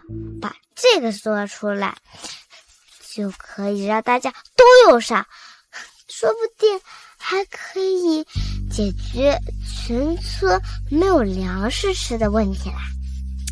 哎呀，说出来了。加速肥料在这个年代也太超前了，而且有些成分这里没有，再加上3天长土豆，确实有点骇人听闻的。还是有机肥料更适合现在的情况。穗宝，我替大家谢谢你，我回去就研究，一定把它做出来。好。春英姐，你和大山叔的婚期要到了吧？你成天陪我上山，会不会耽误啊？哎，不耽误。这锅碗瓢盆呢，家里都已经准备好了。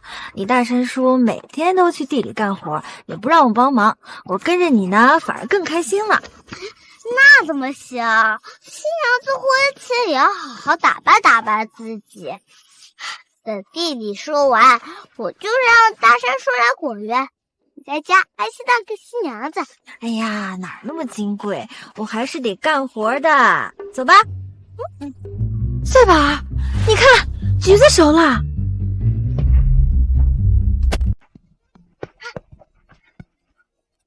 春燕姐，快摘一个尝尝看，熟了没？好，来，春燕姐你先吃。好。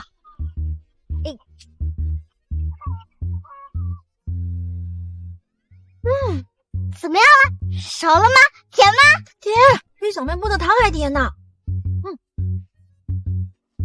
这个看起来熟透了，穗宝尝一尝。来，怎么样？哇，好好吃啊！前2个月这些树都枯萎了，没想到还能救。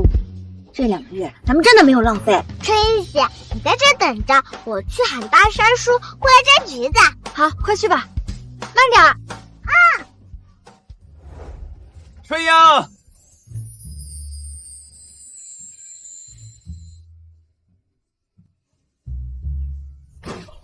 竟然结了这么多橘子，这段时间真是辛苦你们了。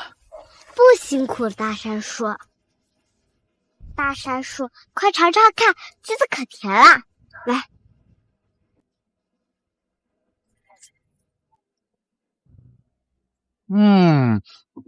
真的比我以前吃过的橘子都甜。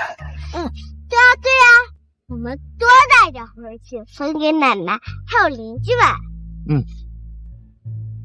可是这么多橘子也吃不完啊。我跟穗宝都说好了，这些橘子我们留下一些自己吃，剩下的卖到城里去。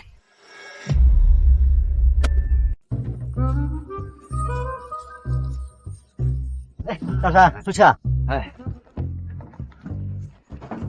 媳妇儿，你哪来的橘子啊？哟，这袋子里是啥？土豆啊？这里面全是橘子呀！哎呦，这么多橘子啊！这哪来的橘子啊？这隔壁山上的橘子园不早荒废了吗？是啊，之前很多人都试着去救过，都没成。这刘家都救活了。这刘家是什么运气啊？连橘子都吃上了。何止是吃上，这么一大车橘子要全卖掉，我看这全村最有钱的人呢，是刘家喽。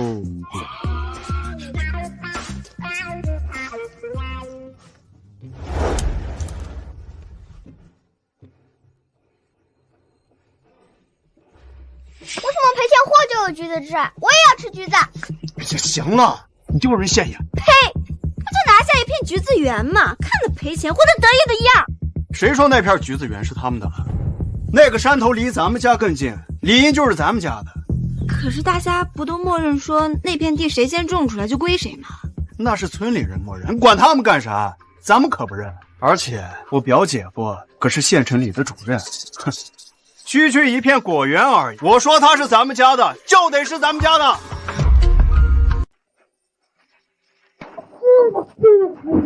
是吗？也不对。闹了灾荒，哪里都受影响，已经比村里好很多了。大山哥，这橘子价格咱们怎么算啊？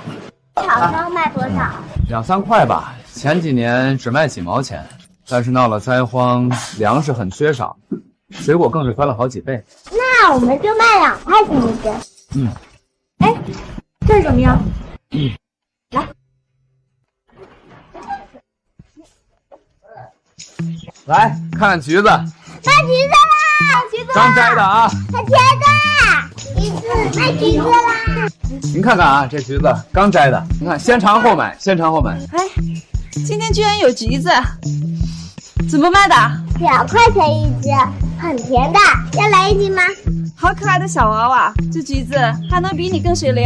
那当然了，但肯定没有姐姐你水灵。哎呀，这小娃娃真会说话，还挺便宜的，给我来半斤。啊，好嘞，我也要，都有啊，大家别着急啊。慢点，都有。好嘞，好嘞，谢谢，没钱。哎，好嘞，慢走您啊。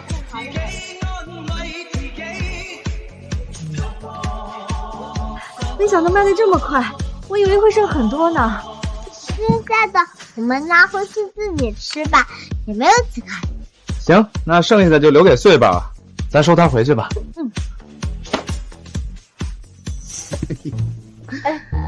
抱歉啊，同志，我们今天不卖了，你过2天再来吧。是这样的，我呢是酒店的老板。请问您有什么事儿啊？我们酒楼啊，常年都需要水果的供应，但是你们也知道，这灾荒年间能种出来的那是少之又少。刚才我也看了，过来尝你们水果的都很满意，所以我就过来问问你们愿不愿意给我们酒楼供货。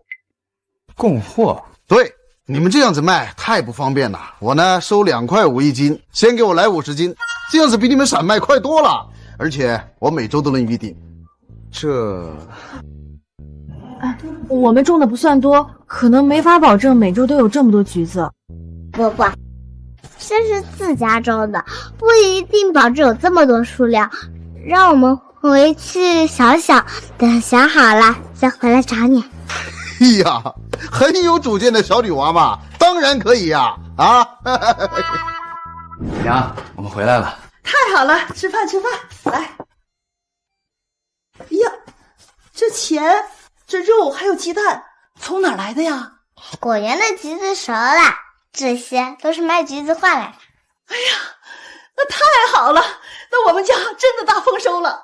李大山叔地里的粮食长得很好，都是用你给的肥料每天施肥，马上啊就要收了，我们家马上就能吃到新鲜的苞米了。好耶！奶奶，我要吃苞米。好，奶奶给你找最大的苞米给你烤。好了，别光顾着高兴了，咱坐下吃饭。对，你看我都高兴糊涂了。来，穗宝吃饭。这一部分钱我打算换成5斤大米去还陈家的债，这部分钱都是你的。啊？还我的吗？种橘子的事儿，你和春英最上心，我只是偶尔帮忙，这些理应该是你的。哪里啊？除虫采摘这些力气活都是大山叔在干，我只是帮着施肥而已啊。我呀，拿个这些就好了。这些呀，不光是给你的报酬，也是我向你借粮食的利息。利息？是呀，如果不是你及时拿出20斤大米，我和春英还真成不了。一想到自己最心爱的女人要嫁给一个傻子，我这辈子都不会原谅自己。这些只是利息，我欠你的20斤粮食，我也会尽快还的。翠宝，你就收下吧。你爬山叔的犟脾气，你还不知道。你要是不收啊，他好几宿都睡不着觉。好，那我就收下。来来，翠宝，快吃饭，一会儿菜都凉了。来，你绑下菜。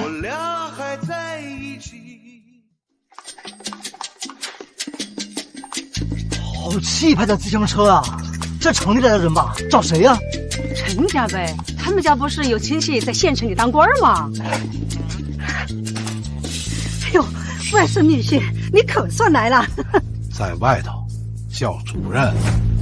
啊，是主任，咱屋里说啊。来，啊，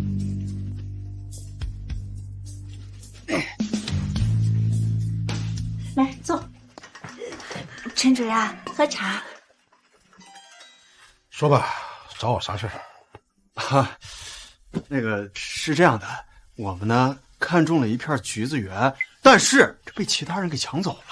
隔壁山头那果园吧？对，控制2年了，找吴主人了。人家都种下来了，那就是人家。你们想抢，这有点不厚道。这怎么能叫抢啊？那果园离我们家更近，这算起来本来就是我们地界的东西。就是，而且你想啊，那果园是咱家的，那好处肯定少。哎，我话没说完呢，这事儿呢也不难办，就是哦，明白。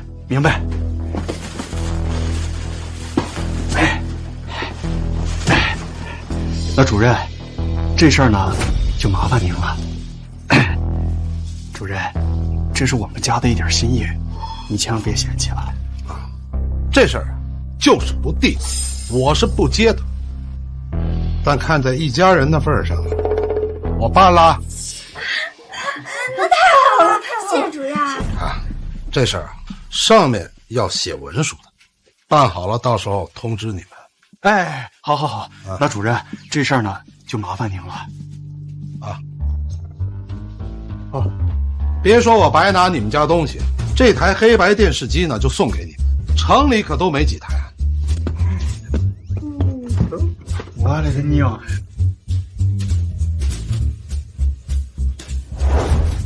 我要看电视机，快点！我要看电视机。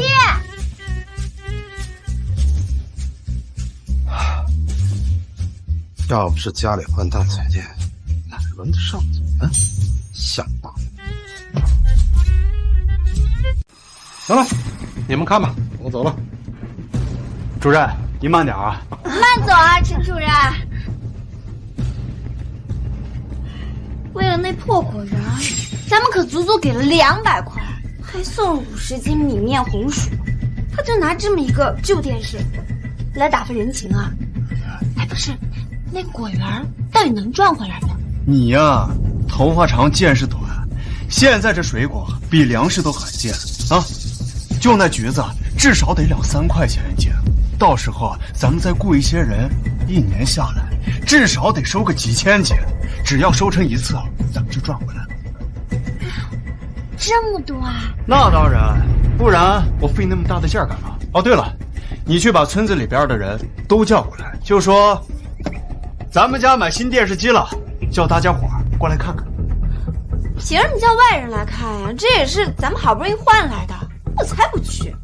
哎呀，你傻呀，又不是让他们白看，这可是村子里边第1台电视机了，想看的话当然得收钱了。没了板车算什么，咱们家还有其他的好东西呢。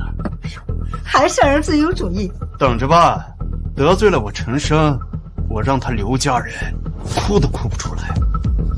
那我现在就去。我也要去，我要让那赔钱货看看我们家有电视机的。走。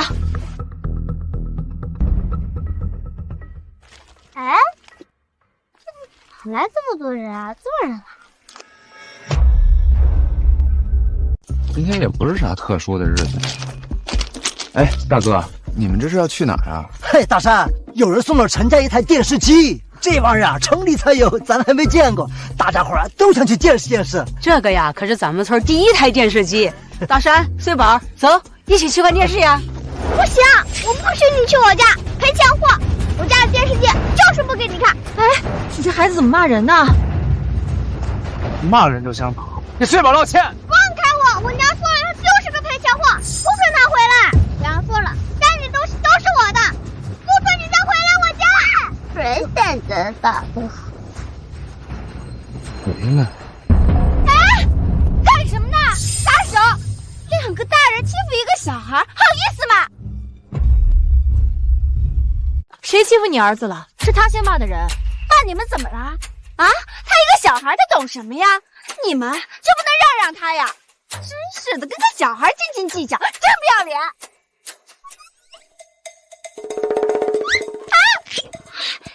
你这个死丫头，你敢砸我呀？对，我就是个小孩子，你就不能让着我一点吗？你这个赔钱货！哎，刚才不是你说的吗？跟小孩子计较什么？你，关总，咱们回家看电视，赔钱货，没得看。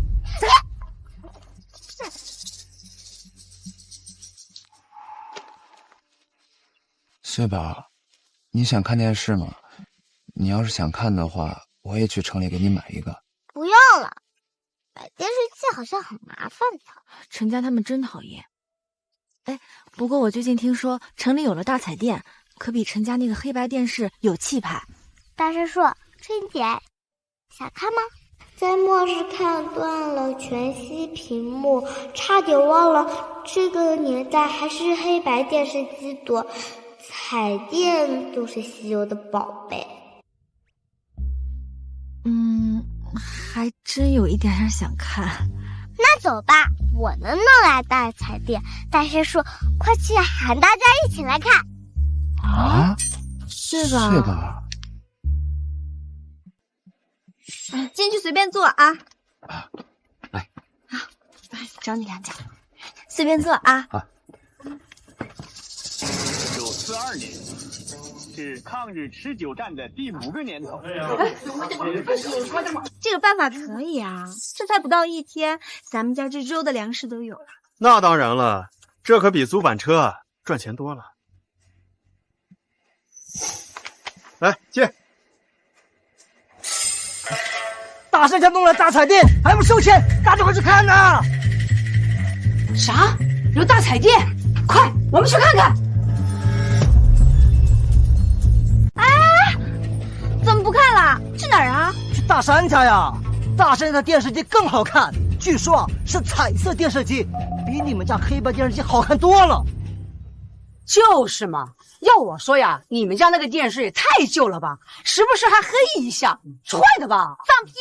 怎么可能是坏的呀？哎，等等，你刚刚说什么？刘怀山家也有电视机？对啊，人家大山不收钱，不像你们家一坐下就收钱。哎，对了。 我看了还不到2分钟，这钱得还给我吧？那怎么能行？又不是我不让你们看的，是你们自己不看的。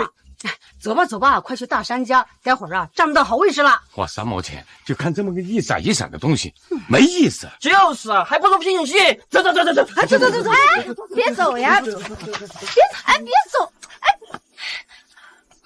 哎呀，这才1天，人都走光了。你说这以后还能来人吗？ 怀山又是这个刘怀山，凭什么所有的好事都轮到他们家了？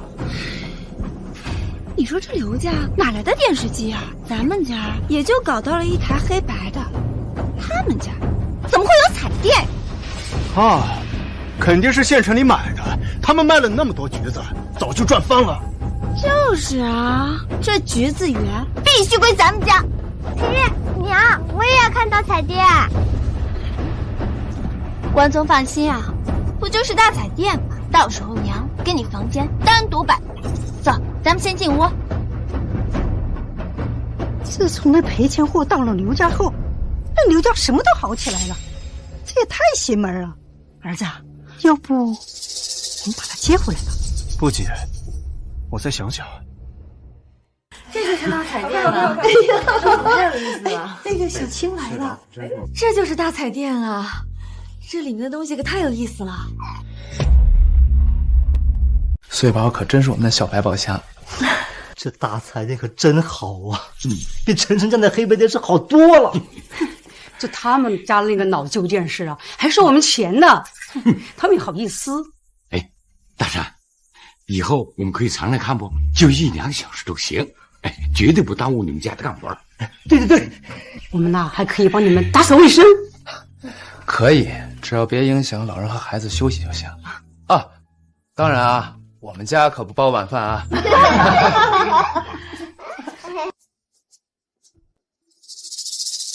哎，奇怪了，这果园门口哪来那么多人？大山哥，这是怎么回事？不知道啊，你和穗宝在这儿等着我，我过去看看。哎，干什么呢？你们是谁？你们在这儿干什么？你谁呀？这片果园是私人的，让我们在这儿看着，不许闲杂人等进。私人的？你没搞错吧？这片果园已经空置很久了。没搞错，这片果园就是我的。陈生，这片果园一直都是我们在种，什么时候成你的了？就是，人家说是我们种活的，当然是我的啦。啊，是你们种活的，那又怎么样呢？你们本来就是违规种植，知不知道？村里根本就没有这种规矩。陈生，你这是明抢！哎呦，现在有了，而且你们要怎么证明这片果园就是你的了？啊，有文书吗？有证件吗？拿不出来吧？不好意思，我有，看清楚了，果园归属人陈生。陈生，你欺人太甚！谁让我有亲戚在县城当官？我告诉你们，欺负的就是你们这种乡巴佬。而且今天就算是我明抢了，你们又能拿我怎么办呢？你有本事就自己种，抢别人的成果算什么？算什么？当然算我不劳而获了呗。就算你抢走了，你种的我吗？这片果园空着的时候你们不吭声，现在丰收了你们就想抢回来。陈生，做人不能太无耻了。哎呦，随你们怎么说，反正现在果园在我的名下了。当然了，你们想要回果园，可以啊，把我的女儿还给我。什么？把我的女儿还给我？什么？你说什么？我说，把我的女儿还给我。她根本就不叫什么穗宝，她姓陈，叫陈穗瑶。你不是只有一个儿子吗？哪里来的女儿？穗瑶是我和我前妻生下来的，只是平时不养在身边而已。穗瑶，我才是你的爹。以前我不知道你有那么多好东西，你后娘总是误会你和弟弟抢吃的，都是她的不对，我已经说过她了。你回来好不好？我们一起好好过日子，啊！我才不要回去，你们要的根本不是。分明就是把穗宝当工具。我捡到他的时候，他被迷晕了，扔在树林里。大家都知道那片树林里有多少野兽，你们根本就不在乎他的死活。现在又想把他要回来，凭什么？我是不会回去的，你死心吧。穗瑶，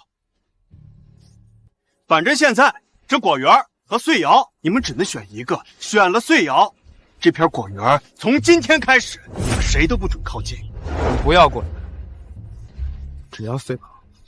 对，穗宝是绝对不会跟你回去的。你们这感情倒是挺深的。好啊，那最好记住你们今天所说的。当然，我们和你才不一样。大山叔，我们前2天才答应给同喜家这个老板供货，答案还没签的，现在没有橘子了，我们该怎么办？不是，我们不是。对呀，这么多橘子，我们可怎么跟人家交代呀？你们签不了，我能签啊。走，下山跟我签单子去。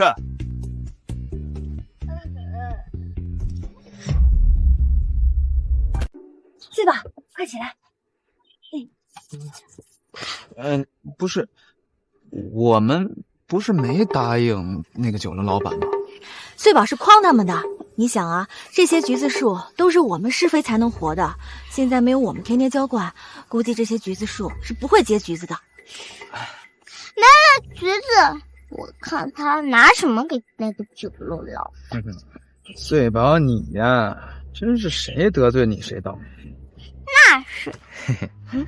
穗宝，说到肥料，你给我的那个有机肥料配方我做出来了，我又新包了一块地，准备试试可以不可以。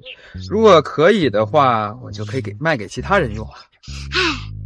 大山说动作就是快。好了，我回去吧。走。穗宝，你真的是陈家的孩子？不过他们有了陈光宗就不要我了，把我扔在树林里。大山说：“奶奶，我不想和他们有联络，所以才没有告诉你们。你们不要怪我吧。”乖孩子，怎么会怪你啊？这个杀千刀的陈家啊，他们家有那么多的粮食，居然不肯养一个孩子。之前不顾穗宝的死活，这么小给扔到树林子一夜，现在看穗宝好了，又过来要抢回去。呸！他们想得美。没事的，奶奶，我现在不是还好好的吗？明天我就去找村委书记登记，把穗宝登记在咱们家的户口本上。就算陈家人再闹腾，也不能把穗宝要回去。对，你早就该这样。对了，穗宝，登记需要全名。我听陈生说你叫穗瑶，你愿不愿意跟我的姓？如果不愿意的话也没关系，我可以尽量跟书记解释，他一定……哎呀，大山树，奶奶，我愿意的。我穿过来已经有一阵子了，真正的穗瑶你看见了吗？我找到了很棒的家人，如果有朝一日你回来了，他们这么好的人一定也会对你好的。穗宝，你说什么？我说我愿意和大山树一个姓，以后我在这个村里就叫刘穗瑶。好好好，刘穗瑶，这个名字好听。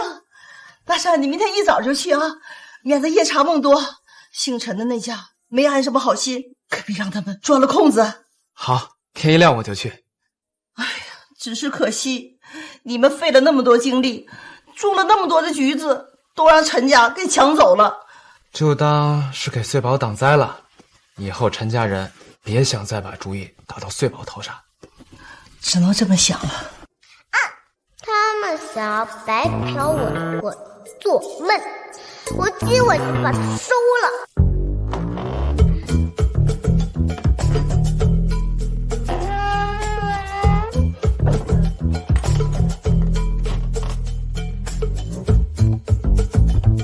你倒是想想办法呀！明天没吃怎么办呀？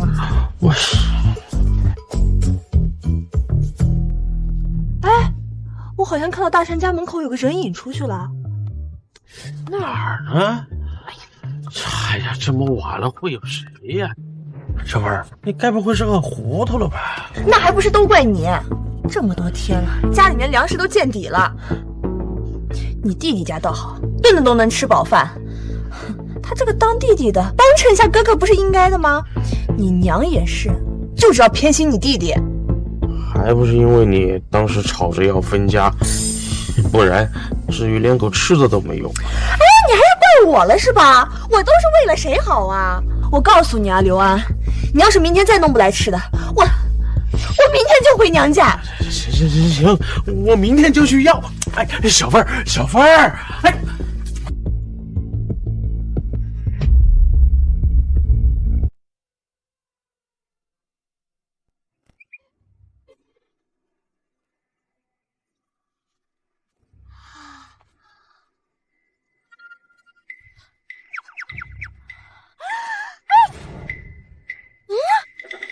穗宝，鱼姐，你怎么来了？你呢？我来摘橘子，这些橘子绝对不能便宜给了陈家。巧了，咱俩想一块儿去了。趁现在没人，咱们赶紧行动吧。穗宝，你捡低处的，我捡高处的。行动。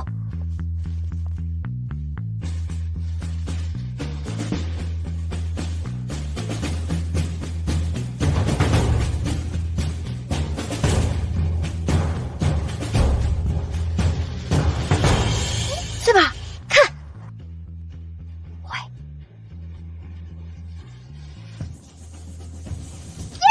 快走！陈总，你说的是真的？让我们种果园就给我们发工资？当然了，只要你们好好干活，这工钱是绝对少不了的。但是，不许偷吃橘子，我会随时来检查的。你们看，这个地方可是我好不容易……可是，这哪有橘子啊？这树上什么也没有啊！胡说八道什么呢？哎，我橘子呢？我橘子怎么不见了？哎，娘，大山，你们有啥事儿？娘，这段时间吧，我们地里都没能种出粮食来。哎，我看大山那个地里长得挺好的呀啊！说到底，咱们是一家人嘛。你看，之前闹着分家的也是你们俩啊，现在回来分粮食还是你们把这个家当什么了？哎娘，再怎么说都是刘家人，大山好歹也是弟弟，哥哥家连饭都吃不起了，作为弟弟的也不知道帮衬一下。你们又不记得大山叔的好，现在大山叔为什么要帮助你们？嘿，我们说话你一个外人插什么嘴啊你？他可不是外人，他今天已经落户我们刘家了，他以后就叫刘穗瑶。啥？这娘，你怎么还让这野孩子落了户啊？我乐意，分家就有个分家的样子。以后穗宝和大山种的粮食，你们俩想都不用想。娘，你们不是你，刘怀山，你人呢？给我出来！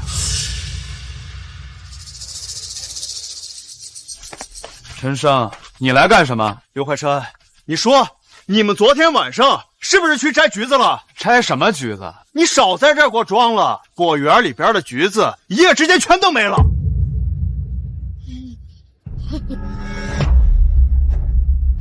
刘怀山，你昨天是怎么答应我的啊？你要是说话不算数，就把穗瑶交出来。穗宝已经上我们刘家户口了，你们扔孩子还敢到我们家来撒泼？今天我老婆了，我今天跟你们拼了！你个死老太婆，你疯了是吧？哎，妈，你没事吧？你们胡说！那穗宝他是不小心弄丢的。我刚捡到穗宝的时候，我问过陈生，他一口说不认识。啥？扔女儿？这穗宝是陈家的孩子啊？你还不知道啊？这陈生啊结过一次婚，这穗宝啊是前妻的孩子。不过这扔孩子也太过分了吧？连自己的亲生女儿都扔了，陈家呀，真不是东西。骂得好，我看着大爹以后有什么脸来。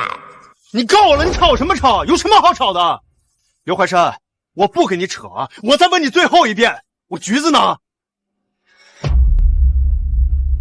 我没摘橘子，昨天晚上大家都在我家看电视，我根本就没离开过。哎，我看不一定吧。我昨天晚上看到你门口有个人影出去了，我还跟刘安说来着。对，不可能吧？我们昨晚待到很晚才走的，这大山一直和我们在一起，只有那个穗宝在屋里睡觉。是啊，我们大家伙儿可都看见了，大山呀哪儿都没去。你看看，你们也说了，你们没跟穗宝在一块儿呀，那就不能他一个人偷了橘子藏起来了？大嫂，你之前说我们藏土豆，现在又说穗宝藏橘子，就是见不得我们家好。蒋秀芬，你帮着陈家说话，你什么意思？我不是这个意思啊！你要是不相信的话，就去搜，我们家就这么大。行了，就算穗宝一个人摘了那么多橘子，他他往哪儿放？哼，没想到吧？这当然没有，橘子早就被我藏到空间里，还有的都在春姐家，就是防着你们这帮人。春生，你家怎么好意思的啊？让女儿抢人家果园，还好意思跑这儿来？我要是你呀，我得找个地方钻进去。就是，你赶紧走吧你！哎，你们好了，橘子过2天就长出来了，别在这儿丢人了。妈，睡吧，我们回去吧。去慢去。你们跟着干什么？娘，少叫我娘！刚才你媳妇儿帮着陈家人说话的时候，你怎么吭声啊？你们2个人太让我失望了，我也不指望你们养老，以后这个家，你们不用来了。娘，你快想想办法呀！哎，你别转了，看得人头都晕了。这都过去1个礼拜了，橘子不仅没有长出来，好多树都还死了。之前和酒楼老板签了那么多供货订单，足足200斤呢，我现在拿什么给啊？你说什么？200斤？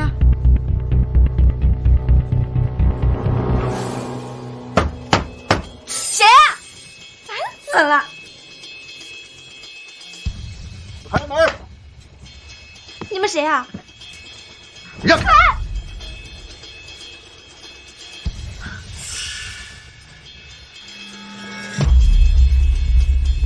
陈深，你答应我们的橘子呢？我约定的时间早就过了，你让我们等，还要等多久啊？各位老板啊，你们行行好，再通融通融。我最近的果园遇到了一些问题，我实在……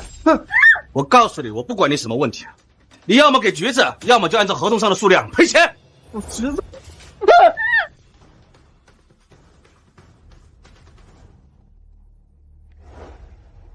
看来你们家的日子还挺富裕的吧？那是我们的晚饭。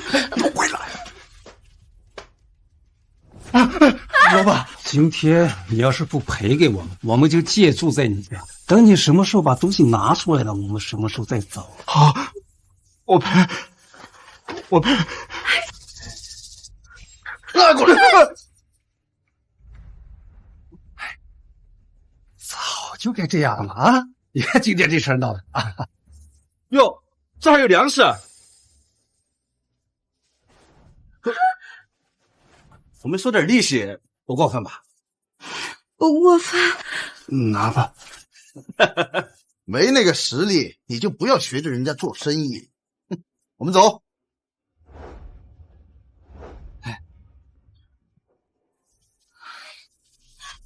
造孽呀！咱们家一大半粮食都没了，这以后日子怎么过呀？哎，你够了，吵什么？这点钱我迟早会赚回来的。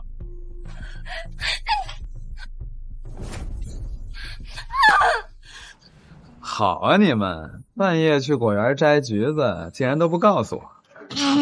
可是大山叔提供了不在场证明，大家都在帮着我们说话呢。是啊，我跟醉宝也是半路遇到的。大山叔的反应也是快，马上配合我。陈家被卖的可惨了，那是我们种的橘子，才不便宜他们。是，你们做的对。卖橘子啦！大家瞧瞧看一看，大家都瞧一瞧，看一看。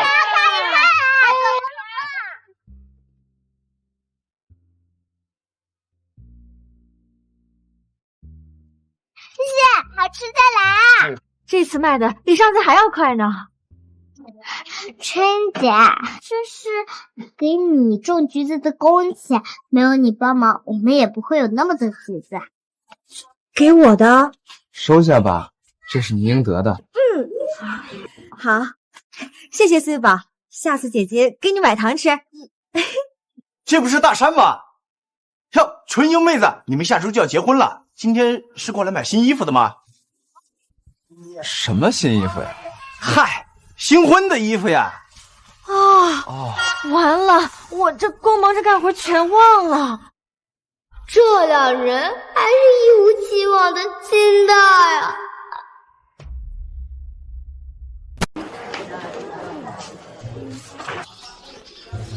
穗宝，我们来这儿干什么呀？当然是给你挑衣服了。新娘子的衣服绝对不能随便。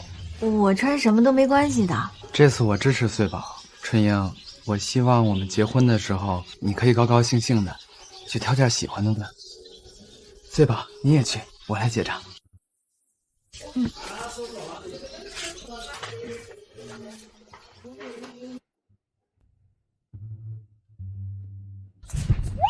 这里的衣服好难看啊。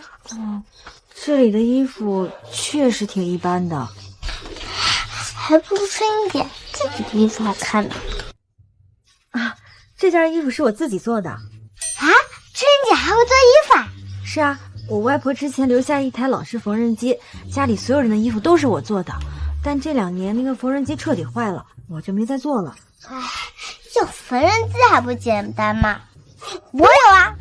走，买布料回去做衣服去。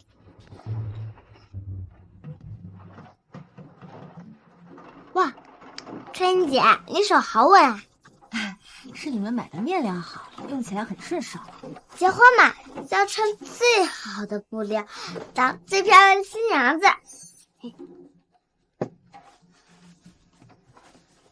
看看怎么样？哇，好快啊！这衣服好好看啊，比服装店的漂亮100倍。春英姐真的不考虑自己做衣服拿去卖吗？哪有那么夸张啊！哦，对了，这件是给穗宝的。啊，新衣服我也有份吗？当然了，以前没有条件，现在有了这台缝纫机，以后穗宝的衣服都由我来做。谢谢春英姐。对，春英姐，你快去换，我喊大山叔来看啊！拉我。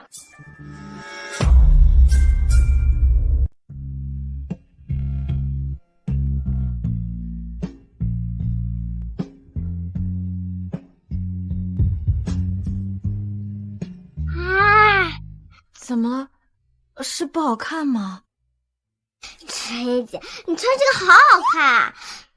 过2天结婚的时候，你一定会是我见过最漂亮的新娘子，是吧，大山叔？对，很好看，这件衣服特别衬你。谢谢。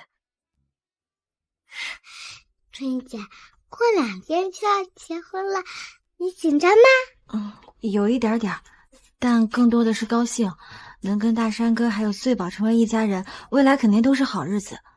哦，对了，我家里人说这2天要待在家里待嫁，我就先不过来了。你好好休息，我们后天见。真好呀，我磕的 CP 要结婚喽！妈妈！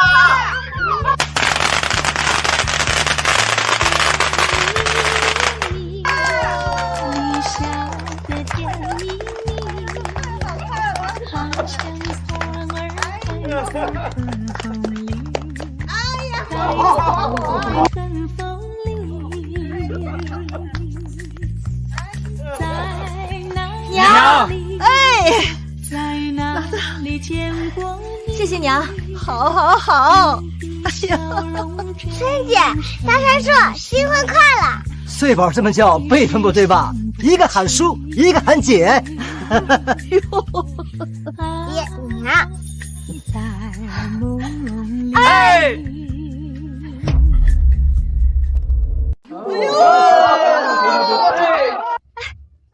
穗宝乖啊，你是我们的小媒人，来，多拿一点，不够再问娘要啊。够了，这也太多了。爹这儿也有，改口费今天没准备，先欠着，明天给。哦，对，还有改口费呢。你看这小两口啊，第一次被叫爹娘，乐得都找不着北了。哎呀，对，进屋，来，走。老天跳。他们倒是过上好日子了，地、粮食、房子、钱、媳妇儿全都有了。等着吧，他们坏了我那么多好事，我一定会让他们好看的。走。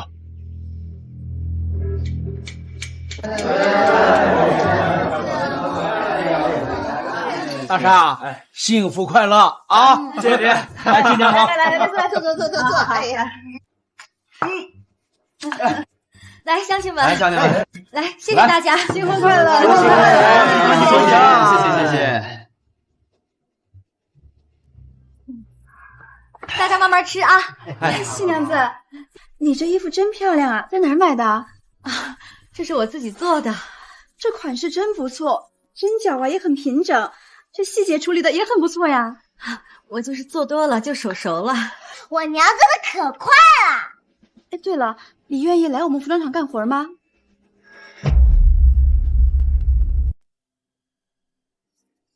我呀是那个县里民美服装厂的小组长，正好我们厂里缺人。如果你想来的话呢，等你忙完婚礼就可以来报道了。春阳，这是好事儿，明美服装厂可厉害了。是啊，就是找了关系啊，都不一定能进去呢。啊，我肯来的，谢谢小徐姐给机会。谢谢小徐姐，我干了。您随意。慢点。来边尝饭。哎，春英，我刚刚在你房间呀看见缝纫机了，能租吗？我给租金的，绝对不白用。对，我们也给。你们家现在啊条件好了，什么都有了，还是春英有眼光啊，找了大山这么个好男人，而且还白捡了穗宝这么个乖女儿。就是嘛，我是一直看好大山的啊。对了，缝纫机你们想用是吧？可以，租金2块钱一次啊。爹，这缝纫机不是我的，再怎么说不该你来定。我是你爹，怎么着？这嫁人了就敢冲撞我了？呀，人家小两口的事你少插手。英子，你别理他。乡亲们，我跟大山哥还有崔宝商量好了，这缝纫机我们可以租，租金大家看着给就行。好，你们看着给啊。要是这个2块钱，这个小钱猫。哎。崔宝睡醒啦，娘今天呢要去服装厂上班了，锅里有粥，你记得吃哦。好，娘，今天第一次上班，加油啊！好，今天中午我和穗宝来接你吃饭。好，那我走了。拜。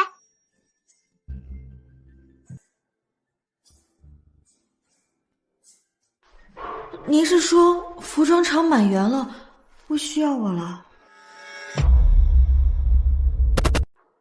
您是说服装厂满员了，不需要我了？不好意思啊，春英，这人是临时招进来的，我也不知道。徐组长，我是来报道的，这是我的资料。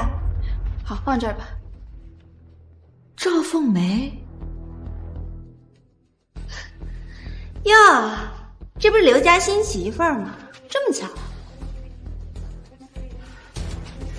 我们家可不只有亲戚在县城当官，想进城围着你进。徐组长，那我就先走了。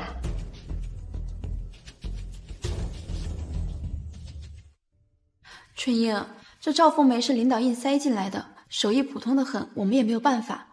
不过你放心，只要我们厂子一缺人，我就立马通知你啊。我知道了，谢谢徐组长。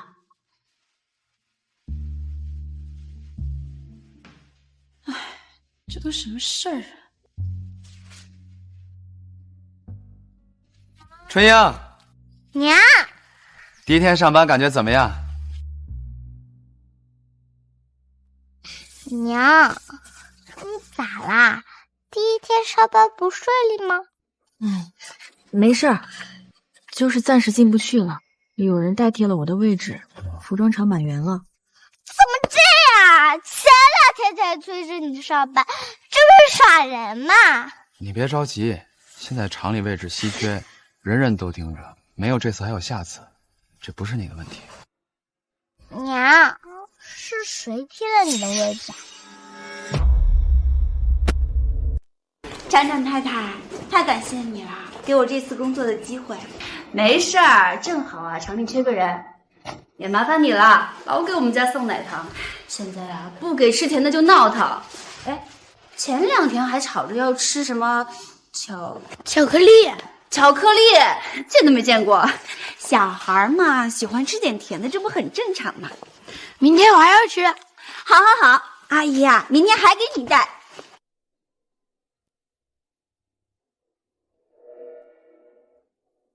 咋就是这家人呢？是赵凤梅，他们一家人还真是处处靠关系。巧克力，我有办法了。娘，你就等着上班吧。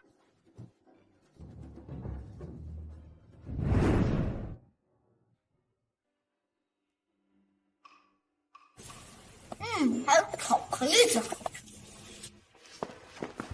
你那是巧克力吗？是啊。我也想吃，你能给我一块吗？喏，给你了。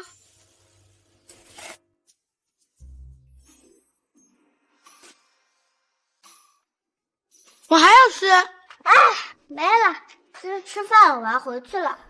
那你什么时候过来？我拿玩具给你换。我才不要玩具呢，这里离我家远，我来一趟不方便。而且我娘又不在你们工厂上班，不然我可以找她给你带巧克力呢。真的没办法了。你娘叫什么名字？让她给我带巧克力。那你可记好了，我娘叫李春英。最后一块巧克力给你了，拜拜。春燕儿、大山，你们在家吗？哎，徐组长，发生啥事儿了吗？春燕儿，明天你就可以来厂里边上班了，这个是正式的聘请证书。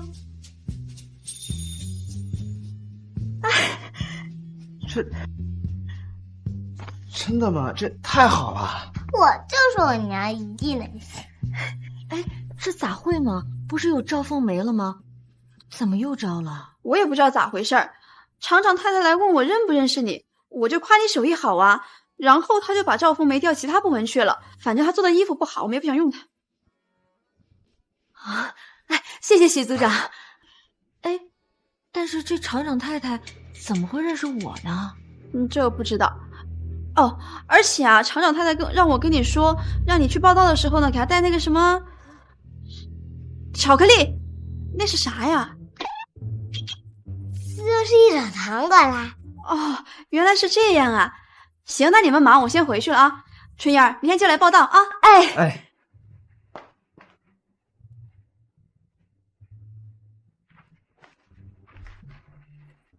又是你吧，我家的小百宝箱。穗宝，你那天说能让娘上班，就是这个啊？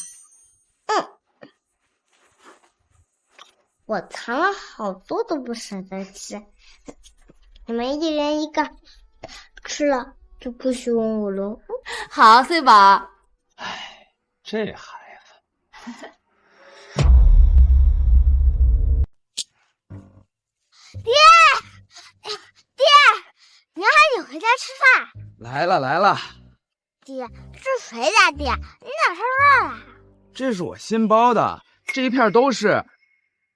爹，你是说这周边一整片地都被我们家吃吗啦？对啊，自从做出了有机化肥，第一片实验地特别成功，都长出粮食来了。我准备多做一些，卖出去。那为什么要包那么多地啊？毕竟也不是谁家都种得起地，那些家里没有地也没钱买化肥的人，我们可以把他招过来种地，这样我们可以按月发他们薪水和粮食，他们这样既会有活干，也可以吃饱饭。还是爹想的周到，好家伙，还真是没人干大事呀！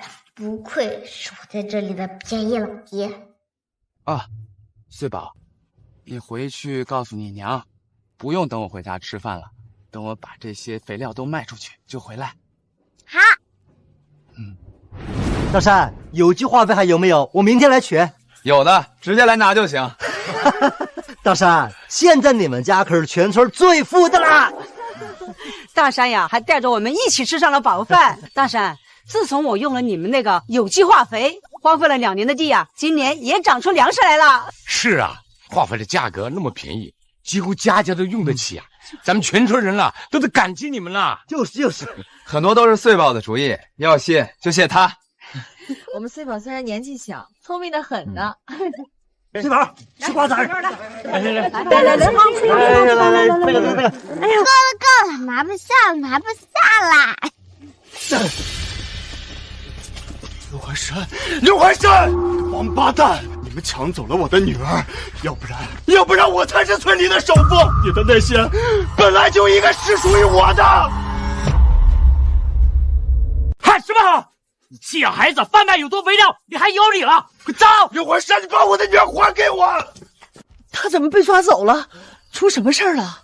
他就是嫉妒大山靠有机化肥发了家，想偷这个配方又没偷到，就自己买了肥料回来自己研究，打算自己做。可他呀，为了降低成本，偷工减料，做了一大堆有毒的肥料出来。他怎么能这样啊？还不止呢。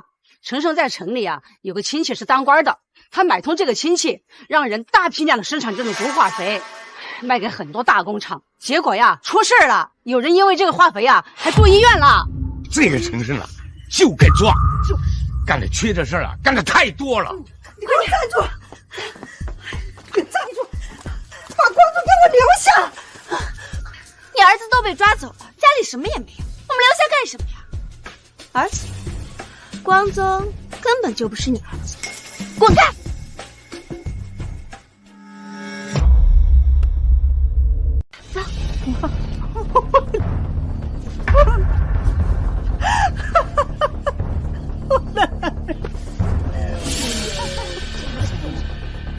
人还是不能说亏心事，这就是因果报应。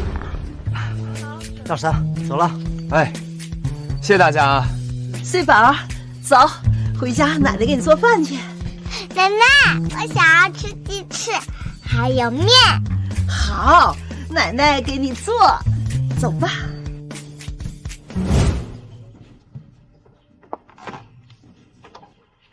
大山，你小心点儿。没事儿，这才5个月呢。娘，穗宝，该出发了。来啦！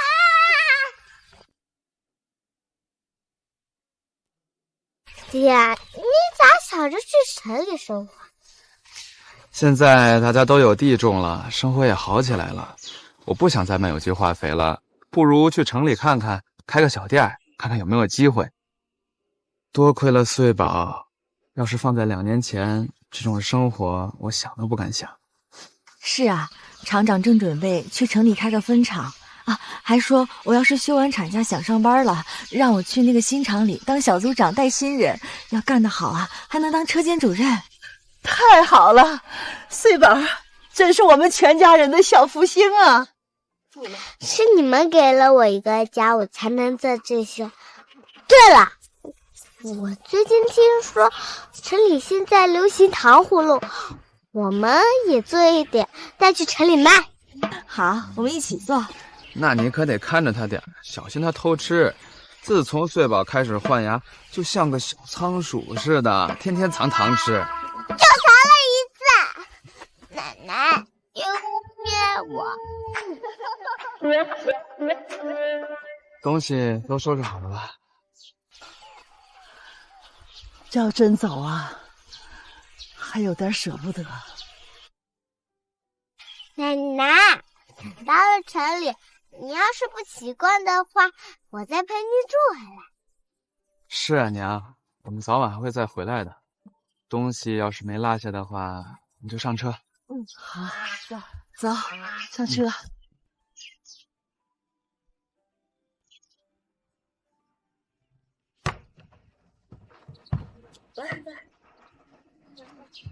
这